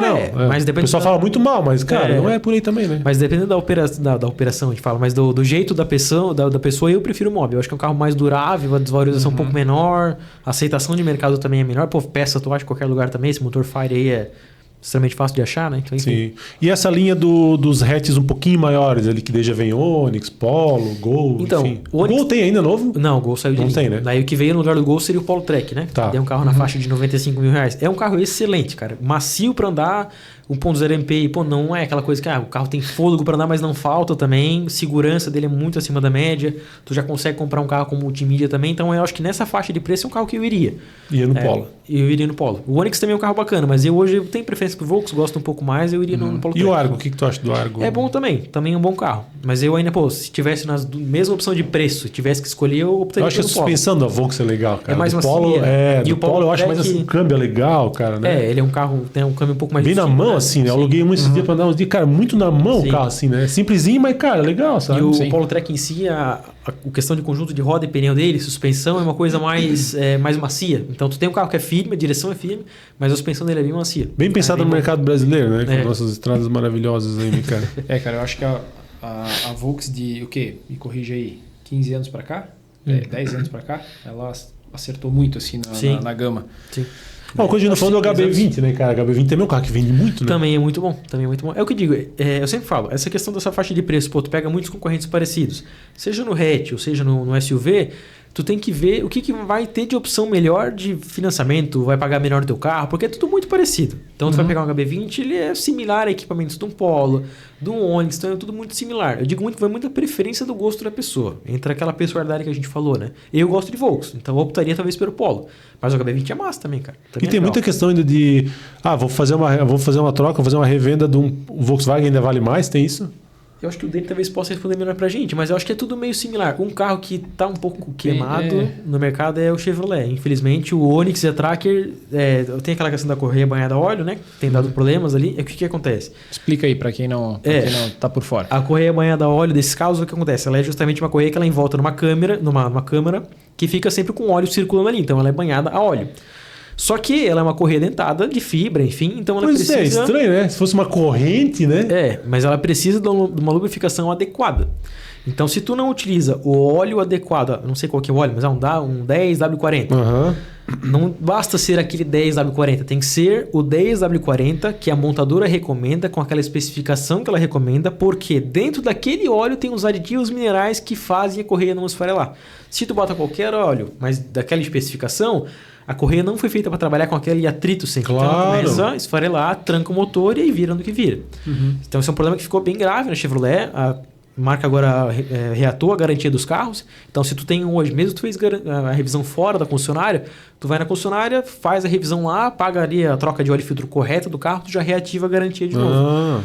Só que não, isso marca no mercado, porque tu não consegue entender qual que era, o que o antigo dono faria. O que ele fez de revisão, se ele realmente fez certo, não fez... Tu pega um carro com histórico de revisões da concessionária é mais tranquilo, mas tu pega um carro que, o cara só fez revisão fora, só fez um posto de combustível. Como é que tu vai garantir que o cara utilizou aquele óleo correto? É verdade. O carro não vai dar problema, entende? Mas não é só o Onix, o Ford Ka também tem esse problema também. O mesmo motor, 1.03 cilindros também banha no óleo. E acontece bastante. O brasileiro tem muito ainda a cultura de sair da garantia, fazer revisão fora, ou nem fazer, só trocar óleo. Eu sempre fui muito defensor de fazer na concessionária. Porque muitas vezes a gente pensa, a concessionária é caro. Realmente, tem casos que sim. Eu tinha um Audi A3 antes, 2016, 1.4. Eu gastava na concessionária o mesmo preço para fazer fora. Olha aí, cara. E eu tinha carimbo na concessionária, tudo certinho. Quando eu fui vender, depois, o carro tudo revisado. Muito mais fácil, né? Foi mais fácil, entende? Não vou dizer que valorizou o carro, mas tem uma certa confiança. Pode consultar o histórico do carro na concessionária. Fiz tudo lá, então fica mais fácil. E também tu tem os opcionais na hora da revisão, né? Tem a revisão, o que tu tem que fazer e... tu quer fazer geometria? É um opcional? Não quero fazer aqui, vou fazer fora. Coisa assim, geometria e balanceamento realmente não compensa fazer na concessionária. A não ser que eles vão te dar o preço similar. Mas senão tu vai pagar, sei lá, R$500 uma geometria e lançamento e fora tu vai pagar 170. Então realmente compensa fazer fora, sabe? Sim. Mas para manter o carimbo, às vezes vale a pena. Depende e por que o brasileiro gosta tanto de SUV, cara? Acho que caiu na moda, cara. Caiu na tendência, é muito, assim. Né? Todas as marcas e... Todo mundo tem. Acho que é por causa das nossas estradas, cara. Também. É um carrinho mais alto, tem um custo de suspensão um pouquinho maior, né? Tu vê, antigamente a gente via, o cara era bem sucedido de vida, assim, ele tinha um sedã. Então tinha o Civic, era o sonho de todo mundo, o Corolla. Hoje é o Corolla, já é uma HRV e tal. É o que tu falou, a suspensão da estrada realmente, o visual do carro é uma coisa um pouquinho mais aventureira. Muitas das vezes o cara, precisa de um porta-malas, mas um SUV tem um porta-malas similar, o próximo ali, então não precisa daquela coisa gigante de um porta-malas do sedã. Então é muito isso. Posição de mercado. Assim como a perua na Europa fortíssima. Mas por quê? Porque sei lá, tu vai viajar pela Toscana, é tudo asfalto. Sim, tudo. Então, é um asfalto muito bom. Aqui a gente vai para Urubici, tu vai, né? Cara, vai pegar a estrada. E muitas vezes tem essa falsa impressão. Urubici é um lugar maravilhoso, mas eu digo, né? O caminho em si, o caminho, né? O nosso interior, ele é ainda, né? Assim. E o brasileiro confunde muito o SUV com o crossover também, né? Também tem isso, cara. Pega um carro que, cara, não é um SUV. Sim. Ele é um crossover, não é tão grande, tão alto. Isso é até uma curiosidade, cara, porque hoje a concepção do Brasil para entender, né, eu não sei qual que é o ministério que regula o que é um SUV, o que é um sedã, mas é um pouco diferente. Para o carro ser um SUV, ele tem que ter uma determinada angulação de ângulo de ataque, ângulo de saída, a altura referente ao solo, a altura de caixa de roda. Se ele cumprir tudo isso, ele pode ser considerado um SUV. Se eu falar para vocês hoje que o Kwid é um SUV, você acredita? Pois é, cara. O Kwid é um SUV. Se você pegar pela documentação, ele é considerado um SUV. O Nivus não é. Porque o Nivus não tem um ângulo de ataque, de saída e tal, que ele compactua como um SUV. Ele é um crossover. Falar que essa nem eu sabia, tá? Então. Do Nivus eu sabia ali, mano. Do Kwid eu não lembro. Eu tinha lido do Kwid, que até saiu umas matérias aí. Mas tu passa na frente da Renault, tá eu lá. acho que sim. Mais barato do país. Exatamente. Olha aí. Exatamente. Eles não divulgam tanto, eu acho, porque, mas não é um SUV, né, cara? Então. Legal, mas se tu for comparar, for ver, a regulamentação ele é considerado um SUV. Que doideira, né? E as caminhonetes? Tu que gosta também de caminhonete? Eu gosto bastante, cara. A caminhonete tem evoluído muito nos últimos anos. Tu vê a minha o brasileiro gosta, né, cara? Gosta bastante. Porra, vende muita caminhonete. Só que tu vê acabamento, por exemplo, da caminhonete, sempre foi uma coisa muito ruim. Sempre tinha aquela desculpa, né? Carro pra trabalho. Mas, cara... Suspensão molengona, né? Realmente, a caminhonete pode ser um carro para trabalho, mas quantas pessoas têm caminhonete e usam só para passear? Usam para viajar? Eu vou dizer que quase a maioria, cara. Eu uso meu carro, eu tenho caminhonete porque realmente eu preciso da caçamba, pela empresa de transporte, eu preciso ali movimentar alguma coisa ou outra, mas eu não vou dizer que eu comprei caminhonete por causa disso. Eu comprei porque eu gosto de caminhonete, eu gosto de diesel, do barulho, enfim, eu gosto por tudo isso. Então, mas evoluiu muito nos últimos anos. Cresceu no meio do caminhão, né? Como é que não vai gostar, né? Exatamente, do diesel, né? Daquela coisa toda, né? E a questão das estradas, né? Falando de novo disso, né, cara? A caminhonete, ela suporta um pouco mais de pancada, né? Com toda certeza, com toda certeza. Segurança também, né? Até pro cara, que nem eu rodo muito. Então, dentro da cidade, viajo bastante também. Então, para mim, faz sentido o carro a diesel. Mas, de novo, é aquele ponto. Vou botar na ponta do lápis. Será que compensa o carro a diesel? Cara, é porque a gente gosta. Não é porque, não, compensa realmente e tal. Que nem compras a diesel, a gente comentou antes, realmente é um carro que eu acho que hoje em dia até ainda compensa por questão de consumo, mas quando foi lançado, cara, o preço do diesel em relação à gasolina, o consumo dele era muito melhor, então realmente compensava. Mas o cara vai comprar hoje uma Hilux, não é porque consumo, não, é porque o cara gosta mesmo. O cara gosta, né? E tem bastante caminhonete flex também, né, cara? Também tem. E hoje em dia até faz sentido, num certo ponto, porque a durabilidade, não vou dizer que é a mesma, só que com o preço que tá o diesel, compensa, sabe? Se o cara realmente precisa da caçamba, gosta daquilo, vale a pena. O custo de manutenção é menor também, né? É menor, com toda certeza. O carro diesel tem isso que é muito caro, cara. Infelizmente, tu vai trocar um bico de uma caminhonete aí, é R$2.000 cada bico. Cada bico, né? Tu bota 8 mil aí de bico, mais 2 mil de mão de obra, R$10.000 facinho pra trocar. Vai longe a conta. É uma paulada, né, cara? Poxa, e vamos pros elétricos então, Lucas. Conta pra gente a tua ida pra São Paulo. Foi com o Dolphin, né? Fui com o Dolphin Mini, mas eu já fiz esse trajeto algumas vezes já. Eu geralmente busco carro em São Paulo, das montadoras, testo uma semana e levo de volta. Eu fiz já de GWM Hora 03, carro muito bom. Eu fiz com uma Sprinter elétrica e com o Dolphin Mini elétrico. Assim, tipo, como eu já fiz algumas vezes o trajeto, eu entendo um pouco de lá pra cá. Quando você vem de São Paulo pra cá, cara, tu consegue às vezes com uma paradinha ou duas... desce muito, né? Tu consegue vir, porque tu desce muito. Tu pega a Serra do Cafezal descendo, Curitiba, enfim. Então tu consegue regenerar muita autonomia. Cara, o Dolphin Mini praticamente daria pra ter vindo com uma parada só. Olha aí, cara. Uma parada, outra só por ter uma segurança, assim, mas quase dá pra vir. Agora, realmente, pra subir pra lá, o que eu fiz? Eu saí de casa 100% carregado. Moro do Tribés ali. Sim. Tava com 98%. Saí de casa, fui pra Curitiba, porque subindo a serra ele gasta muita. Então, até quando eu fiz com a Sprinter, eu fiz com ela carregada, cara, o que consome é bem absurdo, assim, sabe? E subindo com, assim, pé médio. Tranquilo, não tô forçando o carro, tô subindo normal, assim. Eu subo até às vezes igual o caminhão, pra subir bem devagarinho, tranquilo e tal, pra não consumir muito. Então vai acompanhando, né, a barreira de quilowatt. Sim. E aí, beleza, subi a serra, parei em Curitiba, fiquei 15, 20 minutinhos ali, fiz uma parada. Tinha carregador disponível? Tinha carregador rápido? Rápido de 40 kW. Ah, legal. Isso carrega em É que depende muito da porcentagem. Mas, tipo, ó, eu fiquei lá 20 minutos, cara, carregou 22% já. Entendi. Eu estava com 30%, eu cheguei quase 50%, já pra mim tava ok.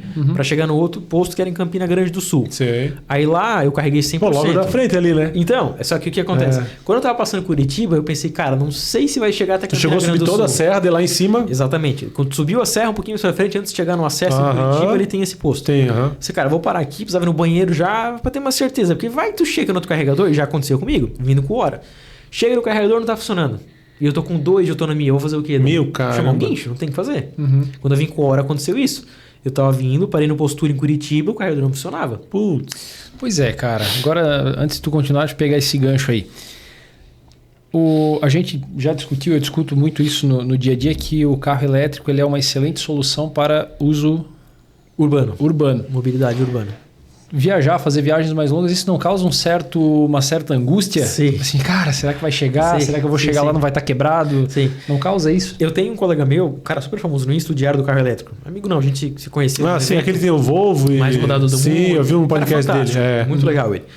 E aí eu perguntei, falei, cara, tu não tem medo de viajar? Ele mora em Guarapuava, se não me engano. Ele vai pra Curitiba direto pegar voo para ir pros eventos e tal. Pô, cara, a minha rota eu sei qual vai ser feita. Então eu sei que o carro vai ir praticamente... Ele falou dos aplicativos, tudo, né? Eu uso o PlugShare, que é um aplicativo que compartilha tudo. É legal, é bacana. Tu começa a entender a rede do carro elétrico, é legal. Só que, cara, pode acontecer. Então, vou dar um exemplo na prática que tu falou. Tem um posto em São Paulo que é o Grau Petropen. Lá tem um carregador de 150 kW, é um carregador parrudaço. Tu chega lá em questão de meia hora, tu tá carregado a bateria, 40 minutos. Só que no aplicativo estava dizendo que o carregador não estaria mais disponível a partir do dia 13 de junho, semana passada. E eu fui no dia 12 e o medo. Vou chegar lá, o carregador não vai estar funcionando. Aí liguei no posto. O carregador está funcionando? A gente não sabe. Fala com um cara tal. E o cara, o carregador? Não sei. Aí liguei para outro cara. Tá funcionando? Não, tá funcionando. Tá, mas tu sabe se vai fechar o carregador? Daí não sei te dizer. Então esse é um problema que ainda tem. Entende? De tu ter uma rede, uma assistência. Não é atualizado como deveria. Exato. Tu tem aplicativo, as pessoas conversam e tudo mais. Só que, eu sou uma pessoa que... Eu não conheço muita gente que viaja de carro elétrico. Não tem essa rede, né? Um amigo, uma coisa assim. Tem um aplicativo ali, mas o aplicativo não é tão atualizado na ponta. Pô, o Waze ainda não tá nessa? O Google Maps também? Cara, boa pergunta. Eu acho que seria legal. Já pensou? Tudo integrado ali, boa cara. Pergunta, tu vai fazer tua rota para São Paulo, para em tal lugar, não para aqui que o posto não tá... Porque a Europa, salvo engano, tem a estrutura para o carro elétrico, ela é gigante. O Brasil tem 10.600 pontos de carregamento, eu vi hoje ainda. Uma coisa assim, Aí desses aí, 20% eu acho que é o rápido. Aí 90%, ou sei lá, 80%. Por um país nosso também é pouquíssimo, né? E essa questão do rápido que tu falou, cara, numa rodovia tem que ser rápido. Porque claro. Não dá pra tu chegar no carregador lá com 10 kW e vai esperar 3 horas. Não, cara. Pelo amor de Deus, tem que ser uma coisa rápida. 40 minutinhos ali, 1h15 no máximo e vamos embora. Aquele carregador do Pelanda ali, ele é 30 kW. É um carregador ok. Eu cheguei lá com 15, 20% de bateria, 1h15 de carga, tá bom. Já encheu 100%, vamos embora. Dá pra ir pra São Paulo, quase até na capital pra chegar. É um horário assim que tu poderia almoçar, né? Agora, fora isso, já tá perdendo tempo. Exatamente. Né? Só que aí entra um ponto importante. O custo pra tu carregar fora é alto. Eu vi que tu botou teus custos lá, quase bateu a gasolina. Deu R$137, se não me engano. Realmente, ficou mais barato que a gasolina. Só que o rapaz comentou uma coisa importante. Toda vez que eu parei, fui no banheiro. Eu comi alguma coisa. Eu tomei um negocinho ali, não sei o quê. E o custo que tu vai ter nessas paradas. Então o cara tem que se controlar realmente para parar e ficar esperando. É um pouco chato. Mas é o que eu digo assim, depende muito do uso da pessoa. Para mim, talvez um carro elétrico não serviria. Porque às vezes a gente tá aqui, tô gravando em Blumenau. Ô Lucas, entrou um carro aqui em Itajaí, consegue vir fazer? Consigo. Vou olhar a autonomia do carro, 30 km do elétrico. Vai esperar carregar. Aí não sei o que. Às vezes não acontece. Então, eu acho que depende muito da pessoa. Eu falo muito, tu tem 2 carros em casa. A tua esposa vai utilizar o elétrico, tu vai utilizar um híbrido, ou tu tens um carro a diesel. Cara, show de bola. Tu vai ter uma baita economia com ela, que vai carregar em casa. Então, tu vai gastar 40, 50 reais para encher a bateria, para rodar a semana inteira praticamente. Cara, compensa. Aí vira. Mas depende muito do uso. A questão de viajar carro elétrico, na minha concepção, se o cara for viajar num percurso que ele entende, um percurso recorrente, e de repente ele tem um outro carro, a combustão na garagem para utilizar, aí faz sentido. Mas se não, o cara é um representante comercial, de repente ele não sabe onde é que ele vai ter que ir amanhã, cara, é um pouco arriscado. É um pouco arriscado, né? E como é que é pra... Tu vai abastecer no posto lá, carregar, né? Como é que é pra pagar? É igual a gasolina? Tu usa um aplicativo. Inclusive até esse é um ponto, porque às vezes cada posto tem o seu aplicativo. Cara, então quando eu fiquei com o Dolphin, com a Sprinter, eu tava com 8 aplicativos de carro elétrico baixado. Caramba! Porque é como se fosse chegar num Shell, tu tem o Shell Box. Então tu chega lá, o Shell Recharge. Cadastra teu cartão, tu bota lá o QR Code, lê, ele vai entender qual que é o carregador, tu pluga o carregador e espeta no carro ali. Daí ele vai começar a te mostrar. Então é tudo por aplicativo. Tu não tem ninguém que vai abastecer o carro, tu faz tudo sozinho ali. E aí o pessoal fala, pô, mas tu carregou o carro 100%, o cara vai deixar o carro carregando e chegou um outro para utilizar. Tu paga uma taxa de ociosidade. Então tu carregou 100%, tu não tirou, a taxa é alta. Tu começa a pagar ali, sei lá, acho que é R$2 por minuto, sabe? Como é uma taxa bem alta. Pra galera se coçar. Exatamente. Legal. Interessante. Quando chega em 80%, ele fala, ó, teu carro já tá 80%, tu não quer tirar para liberar alguém, assim, sabe? E como é que tá hoje, tu vê o mercado, por exemplo, tu tava ali com o Dolphin Mini, tu já deve ter testado outros elétricos também, né? O Dolphin é uma proposta para a cidade, né? Trechos menores, mais urbanos, mais, né? Acho que o Hora também, né? Também é um carro compacto assim, né? Sim. O que tu vê hoje no 100% elétrico? O que o brasileiro mais está absorvendo? Mas ele tá procurando, assim, tu quer dizer? O que mais está sendo vendido? Questão de carro elétrico, assim, o perfil de quem está comprando, assim, Então, 100% elétrico. É mais motorista de aplicativo? Eu acho que é bem pulverizado. É o segundo carro da família, sabe? É bem pulverizado. O Dolphin é um carro que vende demais. Salvo engano, acho que ele ou o Dolphin Mini são os carros elétricos mais vendidos do Brasil, justamente por essa tocada. Ele consegue abranger muita gente. Ele abrange o cara do aplicativo, ele abrange o cara do transporte executivo, da pessoa que vai usar como segundo carro, do representante que vai viajar por curtas distâncias. Então, cara, eu vou dizer assim, é a maioria da população. Tu tem um carro hoje, tu trabalha no teu escritório, tu não sai. Que nem meu pai, ele trabalha do ponto A ao ponto B todos os dias, roda 4 km por dia. Cara, é perfeito. É verdade. E tem muita gente que assim, a gente tá sempre na estrada, gravando, cliente, tudo. Realmente, a gente viaja muito, talvez não seria o carro certo. Mas, cara, pra maioria da população, é excelente, cara. Tu tem que saber o carro que se encaixa no teu perfil, né? Perfeito. Mas quando eu viajo, e quantas vezes tu viaja, qual a distância que tu faz, né? Tu vai pra São Paulo cada 2, 3 meses? Não, eu viajo pra minha família que é em Rio do Sul. Cara, mas Rio do Sul tu vai tranquilo. Tu vai? Quando eu vou longe, aluga um carro então. Sim, e tu tem um carregadorzinho portátil também. Dependendo do caso, tu coloca pra carregar na casa da teu familiar, enfim, dá tudo certo. E hoje em dia muitas casas têm energia solar, né? Tem muitas empresas com carregador, né, cara? Hoje, inclusive, eles muitas vezes colocam um carregador e em cima a cobertura do carro que eles colocam é as placas solares. Então meio que se paga o custo, sabe? A energia está entrando, ele está consumindo praticamente o posto ali, não tem custo, sabe? Claro, tem custo de aquisição do carregador, que é altíssimo, né?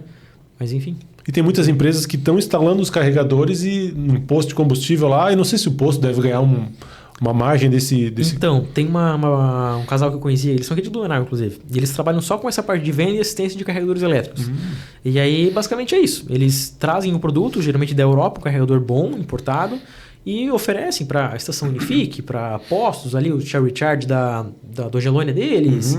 Então, eles prestam toda essa assessoria, entende? E aí, claro, eu não sei como é que funciona o ganho deles, mas eles devem ganhar alguma coisa de porcentagem, o posto ganha também e vira um sistema mútuo ali praticamente, né? Porque está consumindo energia elétrica do posto, né? Exatamente. Legal, cara, interessante. E como é que tu vê esse mercado para frente, assim, do elétrico, assim, tu acha que vai continuar evoluindo? Porque esse cara evoluiu bastante, muito, né? Muito tu tem mesmo. 10 mil... é pouco, mas, cara, são 10 mil... Tudo tem um início, né? Tudo tem um começo. E o mercado é muito reticente, eu acho, para algumas tecnologias. Que nem tu falou do turbo antes, né, cara? Demora às vezes, né? O Brasil, o nosso mercado ele é até um pouco parecido com o gosto do americano. Então, o americano, tu vê, BYD não existe lá. Porque ainda é um pouco mais difícil eles entrarem. Claro, tem muito Tesla lá também, enfim. Mas ele também é bem resistente igual nós. Assim. Mas eu falo, o elétrico... Hoje a opinião que eu tenho é essa. Pode ser que daqui 2 anos isso muda. Mas ele não vai ser a solução. Ele vai ser uma opção junto. Isso. Então, hoje para mim, eu adoro carro híbrido. Porque tu tem a economia combinada, acabou a bateria, tens a combustão para usar, tu tem o melhor dos mundos. Eu diria que hoje o elétrico, ele não vai ser, só vai existir veículo elétrico. Na minha concepção, hoje a minha opinião é essa. Mas pode ser que daqui a 5 anos o carregamento aí ele vire em 5 minutos e tenha N postos espalhados. Aí show de bola. Aí pode ser que realmente seja. De 1000 km. 1000 km, que eles já estão estudando. Alguns carros estão conseguindo, tudo mais. Então. A Cadillac, a Escalade, se não me engano, lá nos Estados Unidos, eles lançaram uma versão elétrica agora que tem 800 km de autonomia. Eu vi algo assim. É praticamente o que a gente tem num carro combustão. BYD também vai trazer alguma coisa com alta autonomia, né? Eles estavam estudando um carregador ultra rápido, mas os carros com autonomia, tu pega hoje, por exemplo, o BYD TAN ou o BYD Seal, também já tem praticamente 500 km. Cara, então já é bastante, cara. cara. Legal. Nossa, é praticamente o que tem num carro a combustão. Excelente, né? E o custo reduzido de manutenção, né, cara? Então, o que o pessoal do Diário do Carro Elétrico falou lá, cara, o carro dele, salvo engano, tem, sei lá... Ele tem um C40, qual que é a dele? É, um EX40 ou um C40, não sei. Tem quase 300 mil quilômetros o carro dele. Meu Deus, impressionante, cara. Ele foi trocar pastilha e fluido de freio, coisa assim, com 100 e pouco, 200 mil quilômetros. Cara. Absurdo, tá? O custo do cara é zero, praticamente. Absurdo. Claro, consome um pouquinho mais de pneu, né?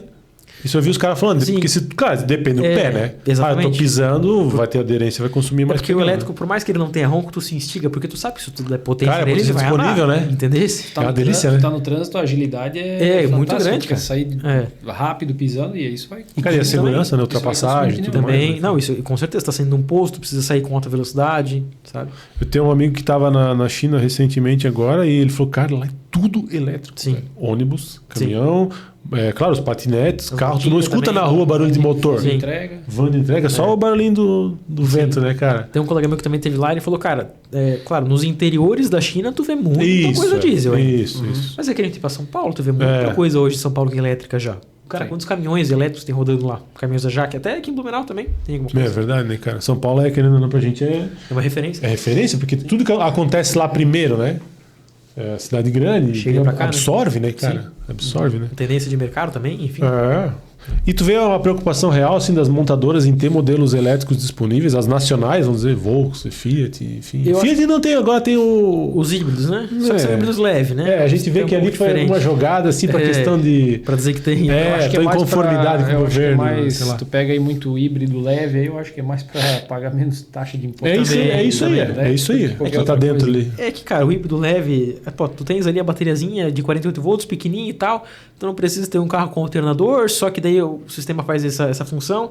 Alguns carros, tu tá em velocidade de cruzeiro, 100 por hora, ele desliga o motor a combustão para trabalhar ação elétrica, mas é tudo coisinha, cara, frações, assim, a 2 minutinhos ele funciona, depois ele já desliga. Ou tu tá chegando no semáforo, dependendo do caso, ele desliga o combustão e o céu elétrico. Então, tem economia? Tem, mas, cara, é uma porcentagem muito pequena. Muito pequena. Então, o híbrido para mim hoje, vamos usar uma referência aí, por exemplo, o Corolla. Sim. Não precisa carregar na tomada, ele se auto-regenera. O Raval, tu tem a opção do HEV e do PHEV, né? O que carrega ou não carrega na tomada. O carro é excelente, cara. Muito bom também. Como é que funciona esse sistema do Corolla? Assim, ele gera bastante carga na bateria para tu conseguir? Como é que é? O Corolla e o Raval de entrada, o HEV, eles são assim. Tu não consegue carregar ele. Então, ele se auto-regenera. O Corolla, principalmente, o que acontece? Tu estás andando com o carro ali, claro, em descidas, principalmente, ele vai regenerando a bateria, porque a bateria dele é bem menor, então ele consegue regenerar e carregar mais fácil, né? Mas, não sei se tu já percebeu, quando tu liga um Corolla de manhã cedo, ou a primeira partida do dia, ele dá uma acelerada no motor, ele faz um barulho, tipo, ele vai enchendo um pouco a bateria, digamos assim. Não é que ele vai carregar, ele vai sempre passar um pouquinho de energia ali, mas ele vai carregar sozinho a bateria, praticamente. Quer ver quando tu vai descer uma serra, ele carrega tranquilo. O foco dele não é só andar no elétrico, né? O foco dele é andar no híbrido, né? É só te gerar mais autonomia. É, exatamente. E aí o consumo vai lá para baixo, né? A autonomia é bem maior. Com certeza. Só que é engraçado porque o consumo desses carros na cidade é bem menor do que na estrada. Então tu vai usar um Corolla na cidade, ele vai fazer 25, 26 por litro, porque ele vai mesclar o elétrico, né? Só que na estrada ele vai mesclar mais o combustão do que o elétrico. O elétrico só vai entrar em situações de declive, vai fazer de menos média do que na cidade. Exatamente. Legal, né, cara? A tecnologia é incrível, né, cara? Varia muito. Ô, Lucas, e falando um pouquinho do teu canal de novo, como é que tu lida com os haters? Assim, tem isso, cara? Tem bastante, cara. É mesmo? Tem bastante? Tem, assim? toda a vida. É porque às vezes o hater ele vem, claro, pela pessoa que está fazendo o conteúdo, mas muitas vezes pela marca. Então, tu tem muito hoje os dois extremos. Tu tem o cara que ama a marca e que vai defender a marca com unhas e dentes. Não fala mal do meu carro. E tem o cara que vai falar assim, não, esse carro é horrível. Esse carro não presta. Essa marca não presta. Então tu tem os dois lados. E tem para várias marcas isso. Volkswagen, o carro elétrico, depende muito. Peugeot. Então é questão de entender. Pô, eu fiz um vídeo, o intuito que eu tive é passar essa informação. De repente o cara não entendeu aquilo. O cara não viu o vídeo até o final. Cara, e tu dá muito a tua opinião nos vídeos ou não? Eu acho que tal coisa... Eu dou opinião, mas eu procuro mais dizer o que está acontecendo no carro. Então, o consumo que aconteceu foi essa média e eu usei esses parâmetros para chegar nessa média de consumo. Que nem eu fiz o teste de consumo com Tera agora, saí daqui e fui para Navegantes. Um teste curtinho. Fui e voltei e deu uns 80 km, se eu não me engano, aqui até Navegantes. Velocidade entre 80 e 100 km por hora. Só que no computador de bordo marcou 72 por hora. Só que a média que ele pega desde que ele liguei o carro na garagem, andei dentro da cidade até eu chegar. É a média, mas não é todo mundo que entende. Aí os caras comentando, mas andar 70 por hora, o meu Corolla faz 30 por litro. Cara, mas não foi o intuito. Só que às vezes o cara não... Às vezes o cara vai comentar e ele vê que outras pessoas estão falando a mesma coisa. Então ele só segue aquela linha de raciocínio. Sim, é verdade, cara. Você entendeu? Sim, acontece muito. A gente fez um vídeo esses dias numa loja. E se tu for te apegar a isso... Não dá. E tu responde daí, galera? Alguns eu respondo porque às vezes o cara não prestou atenção, a gente explica. Não, mas é tal, é aquilo, enfim. Mas tem gente que é ignorante. Aí tem que tentar não levar pro coração, né, cara? Deixa exatamente. quieto e pronto. Né? É tranquilo. Sempre vai ter. Sempre vai ter, cara. Não adianta. Muitas vezes, eu vejo isso muito porque tu pode ver o lançamento de uma marca. O Tera, por exemplo, é um carro legal. O custo-benefício dele é show de bola. Mas vai faltar uma coisa. Não é faixa de preço de um carro para ter um painel com acabamento soft touch. Mas tem gente que não entende. Meu, acho que tudo tem que ser soft touch. Tudo tem que ser soft touch. Aí se tem acabamento soft touch, mas eu não gostei da cor. Cara, às vezes o cara nunca vai estar feliz com aquilo. Então sempre vai ter o comentário do cara. Sempre vai ter, cara. A cor tu compra da cor que tu quiser, mas o cara tem que falar... Tipo assim, eu fiz um vídeo agora no caminhão, o Axor, que ele vai voltar a ser vendido no Brasil. Quando esse caminhão tava em linha, o que tinha de gente que reclamava, o caminhão é horrível, tá 15 anos em linha, não sei o que. Aí saiu de linha, Mercedes foi tirar esse caminhão aí também, agora não tem mais nada. Aí vai voltar o caminhão agora. Vai voltar com esse lixo de caminhão? Meu Deus do céu. O outro cara até que enfim vai voltar. Então sempre tem muito, cara. Tem os caras que reclamam, os caras que... Cara, é uma loucura isso, né? O cara tem que lidar com isso, né, cara? Mas a gente tem que entender que, muitas vezes, como eu falei, o cara tem uma opinião certa na cabeça, ele não consegue mudar aquilo, ou ele não viu o vídeo até o final, não conseguiu interpretar o conteúdo ao certo, então varia bastante, sabe? E tu já teve bastante feedback, assim, de, porra, Lucas, eu comprei um carro e tu me ajudou a escolher, cara. Isso é muito legal, cara. Isso é muito legal. Já aconteceu várias vezes já. Bastante pessoal comenta, eu comprei um carro para ele, viu o vídeo lá e tal... Então isso é muito legal, cara. Até com o caminhão também. E o caminhão é mais legal porque, o caminhão é uma coisa cara, né? O cavalo é 1 milhão, 900 mil. Então, eu comprei 2, 3 caras do teu vídeo. É muito legal. Que massa, né, cara? É satisfatório. Tu vê um cara empresário, sim, toda vida. 50, 60, olhando um vídeo jovem, né? Falando do caminhão. Ou tu vê muitas vezes tu tá conversando com o cara que daí o cara, aquele vídeo que tu postou lá, aquele história do BYD agora, é muito legal. Tu sabia que o cara assiste sem tu ficar forçando. Tu já viu esse vídeo? O cara mesmo olha pra ti, o vídeo que tu postou e tal. É legal, cara. Eu sempre falava muito que eu jamais teria um BYD, né? Aí, cara, a minha mulher ainda falou, cuidado que tu fala. Daí eu comecei a consumir os conteúdos. Aí o André veio aqui, falou deles, né? E coisa, do Bluecast. Né? Sim.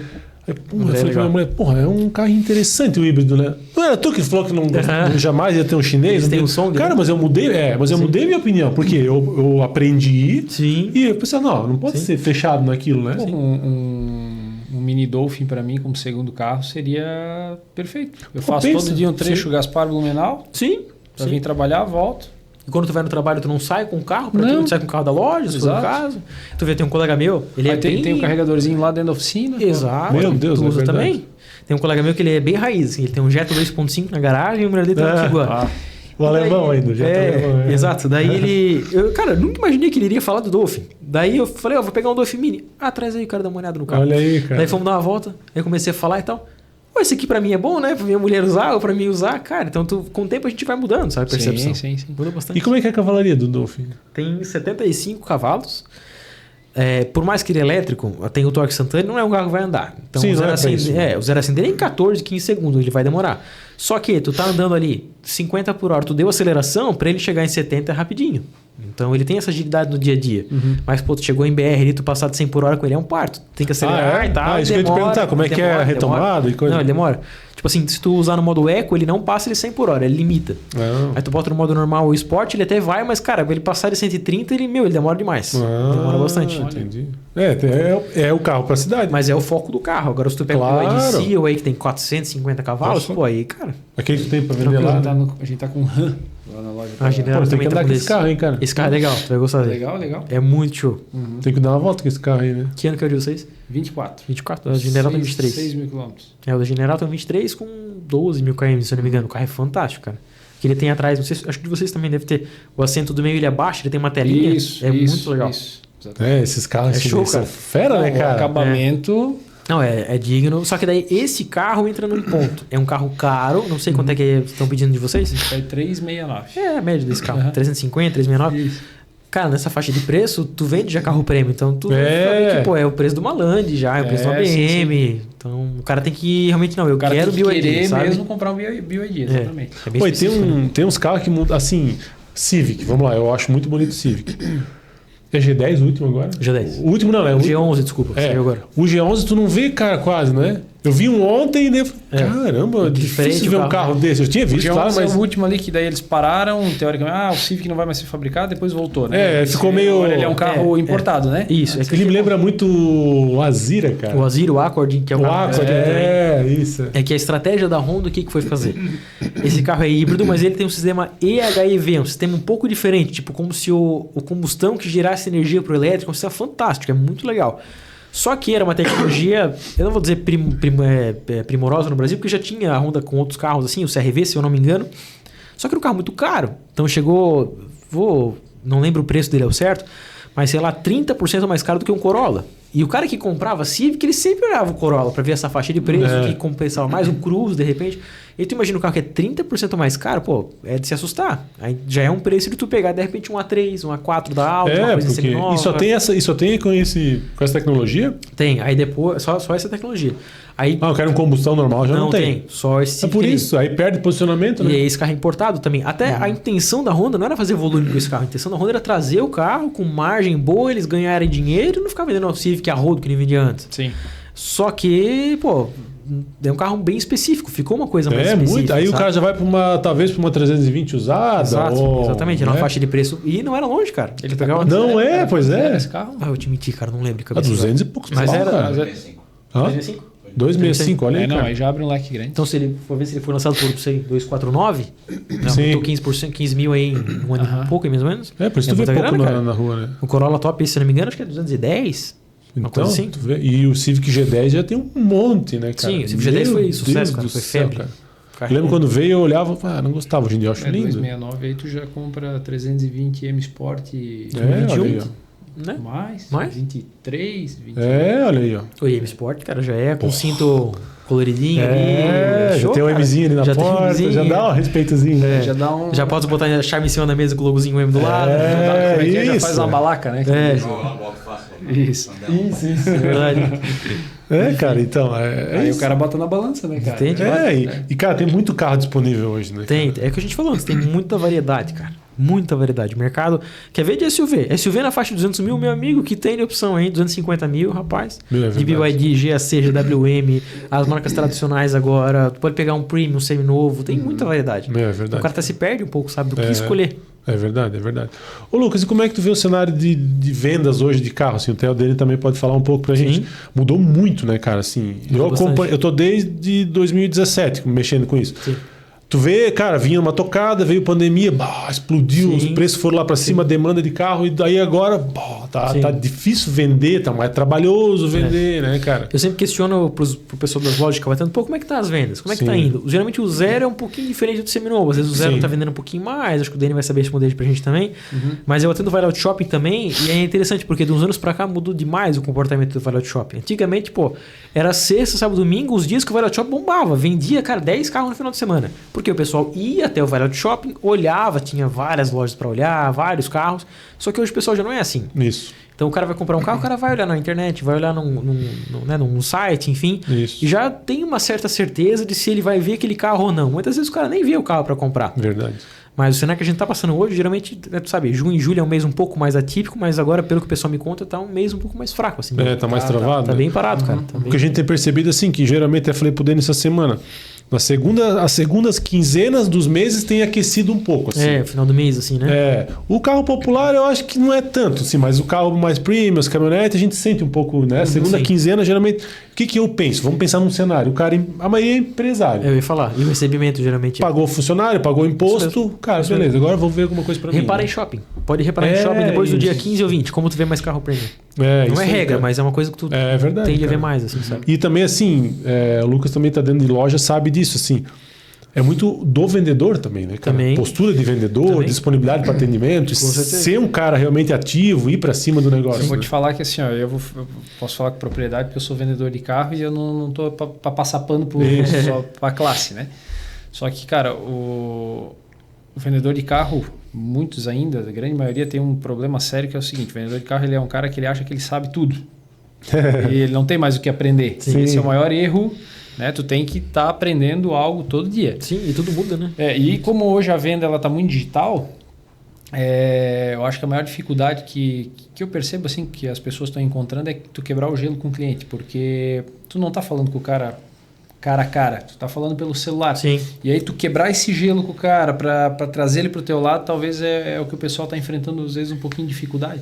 Sim. Sabe? Sim, e daí tem que ter um pouco de vontade de trabalhar, né, cara? Tem que fazer vídeo, tem que ligar porque antigamente o quebrar o gelo era mais fácil. Tu recebia o cliente na loja, e aí conversava, tomar um café, batia nas costas, tal, era mais fácil quebrar o gelo do que pelo celular, entendeu? Pô, não vai dar certo 100% das vezes. Tem cliente que, cara, eu vou lá, eu faço vídeo, eu me filmo, mostro o carro pro cara e tal, e mesmo assim o cara visualiza e... Não vai.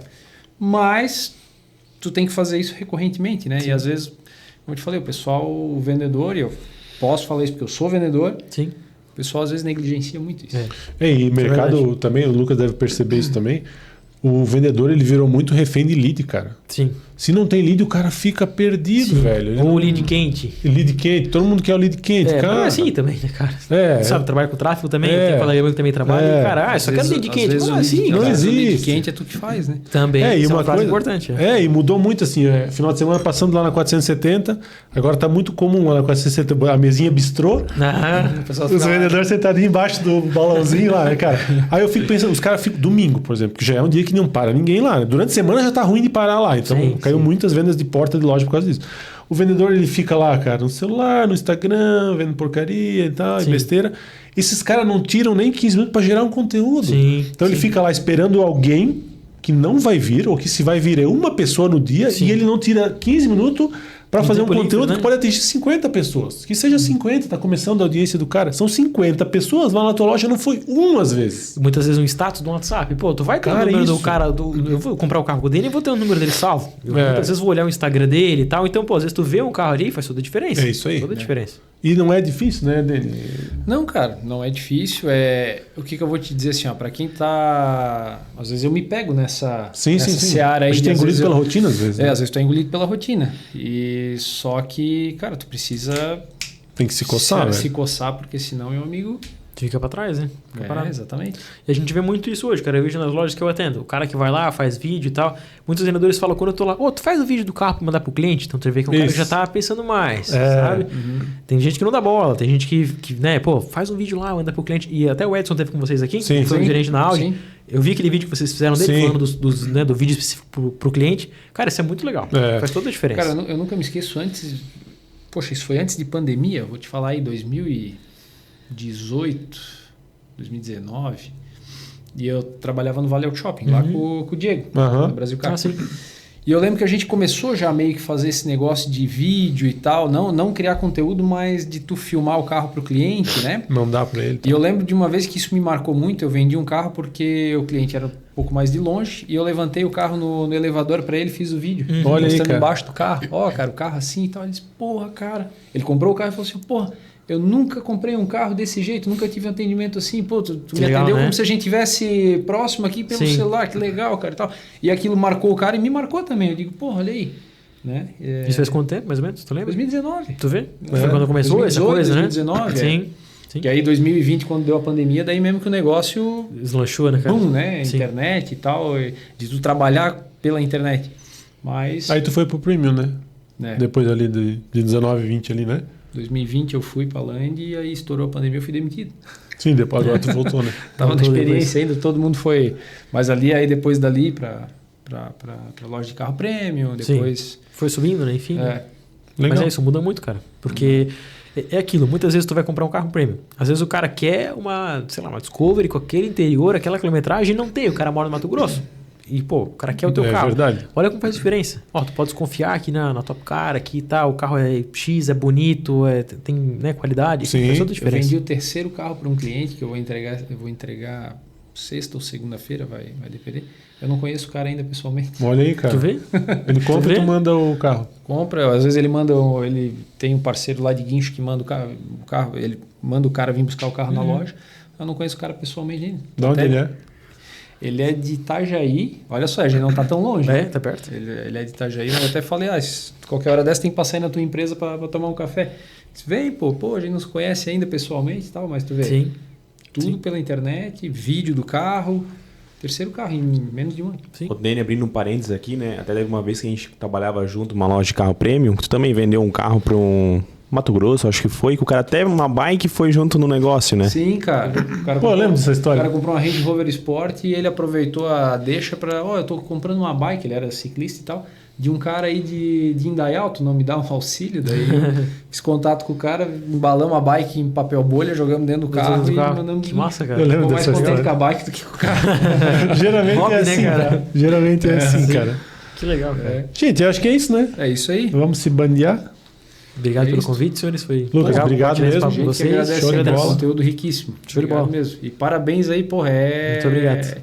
É legal demais ver um cara na tua idade, um cara novo, fazendo tudo que tu tá fazendo aí no muito obrigado. segmento. Legal Fico muito feliz parabéns. por isso. E Obrigado continue com a tua linguagem, eu acho que é isso, cara. Para nós, a gente gosta de consumir conteúdo de carro, a gente sempre assiste teus materiais lá. Sim. Seja quem você sempre foi, cara, não se renda às audiências, né? Que às vezes a gente pensa, vou fazer o que a galera tá fazendo. Não, cara, tem que seja a pessoa mesmo, né? eu acho que, né? É isso aí.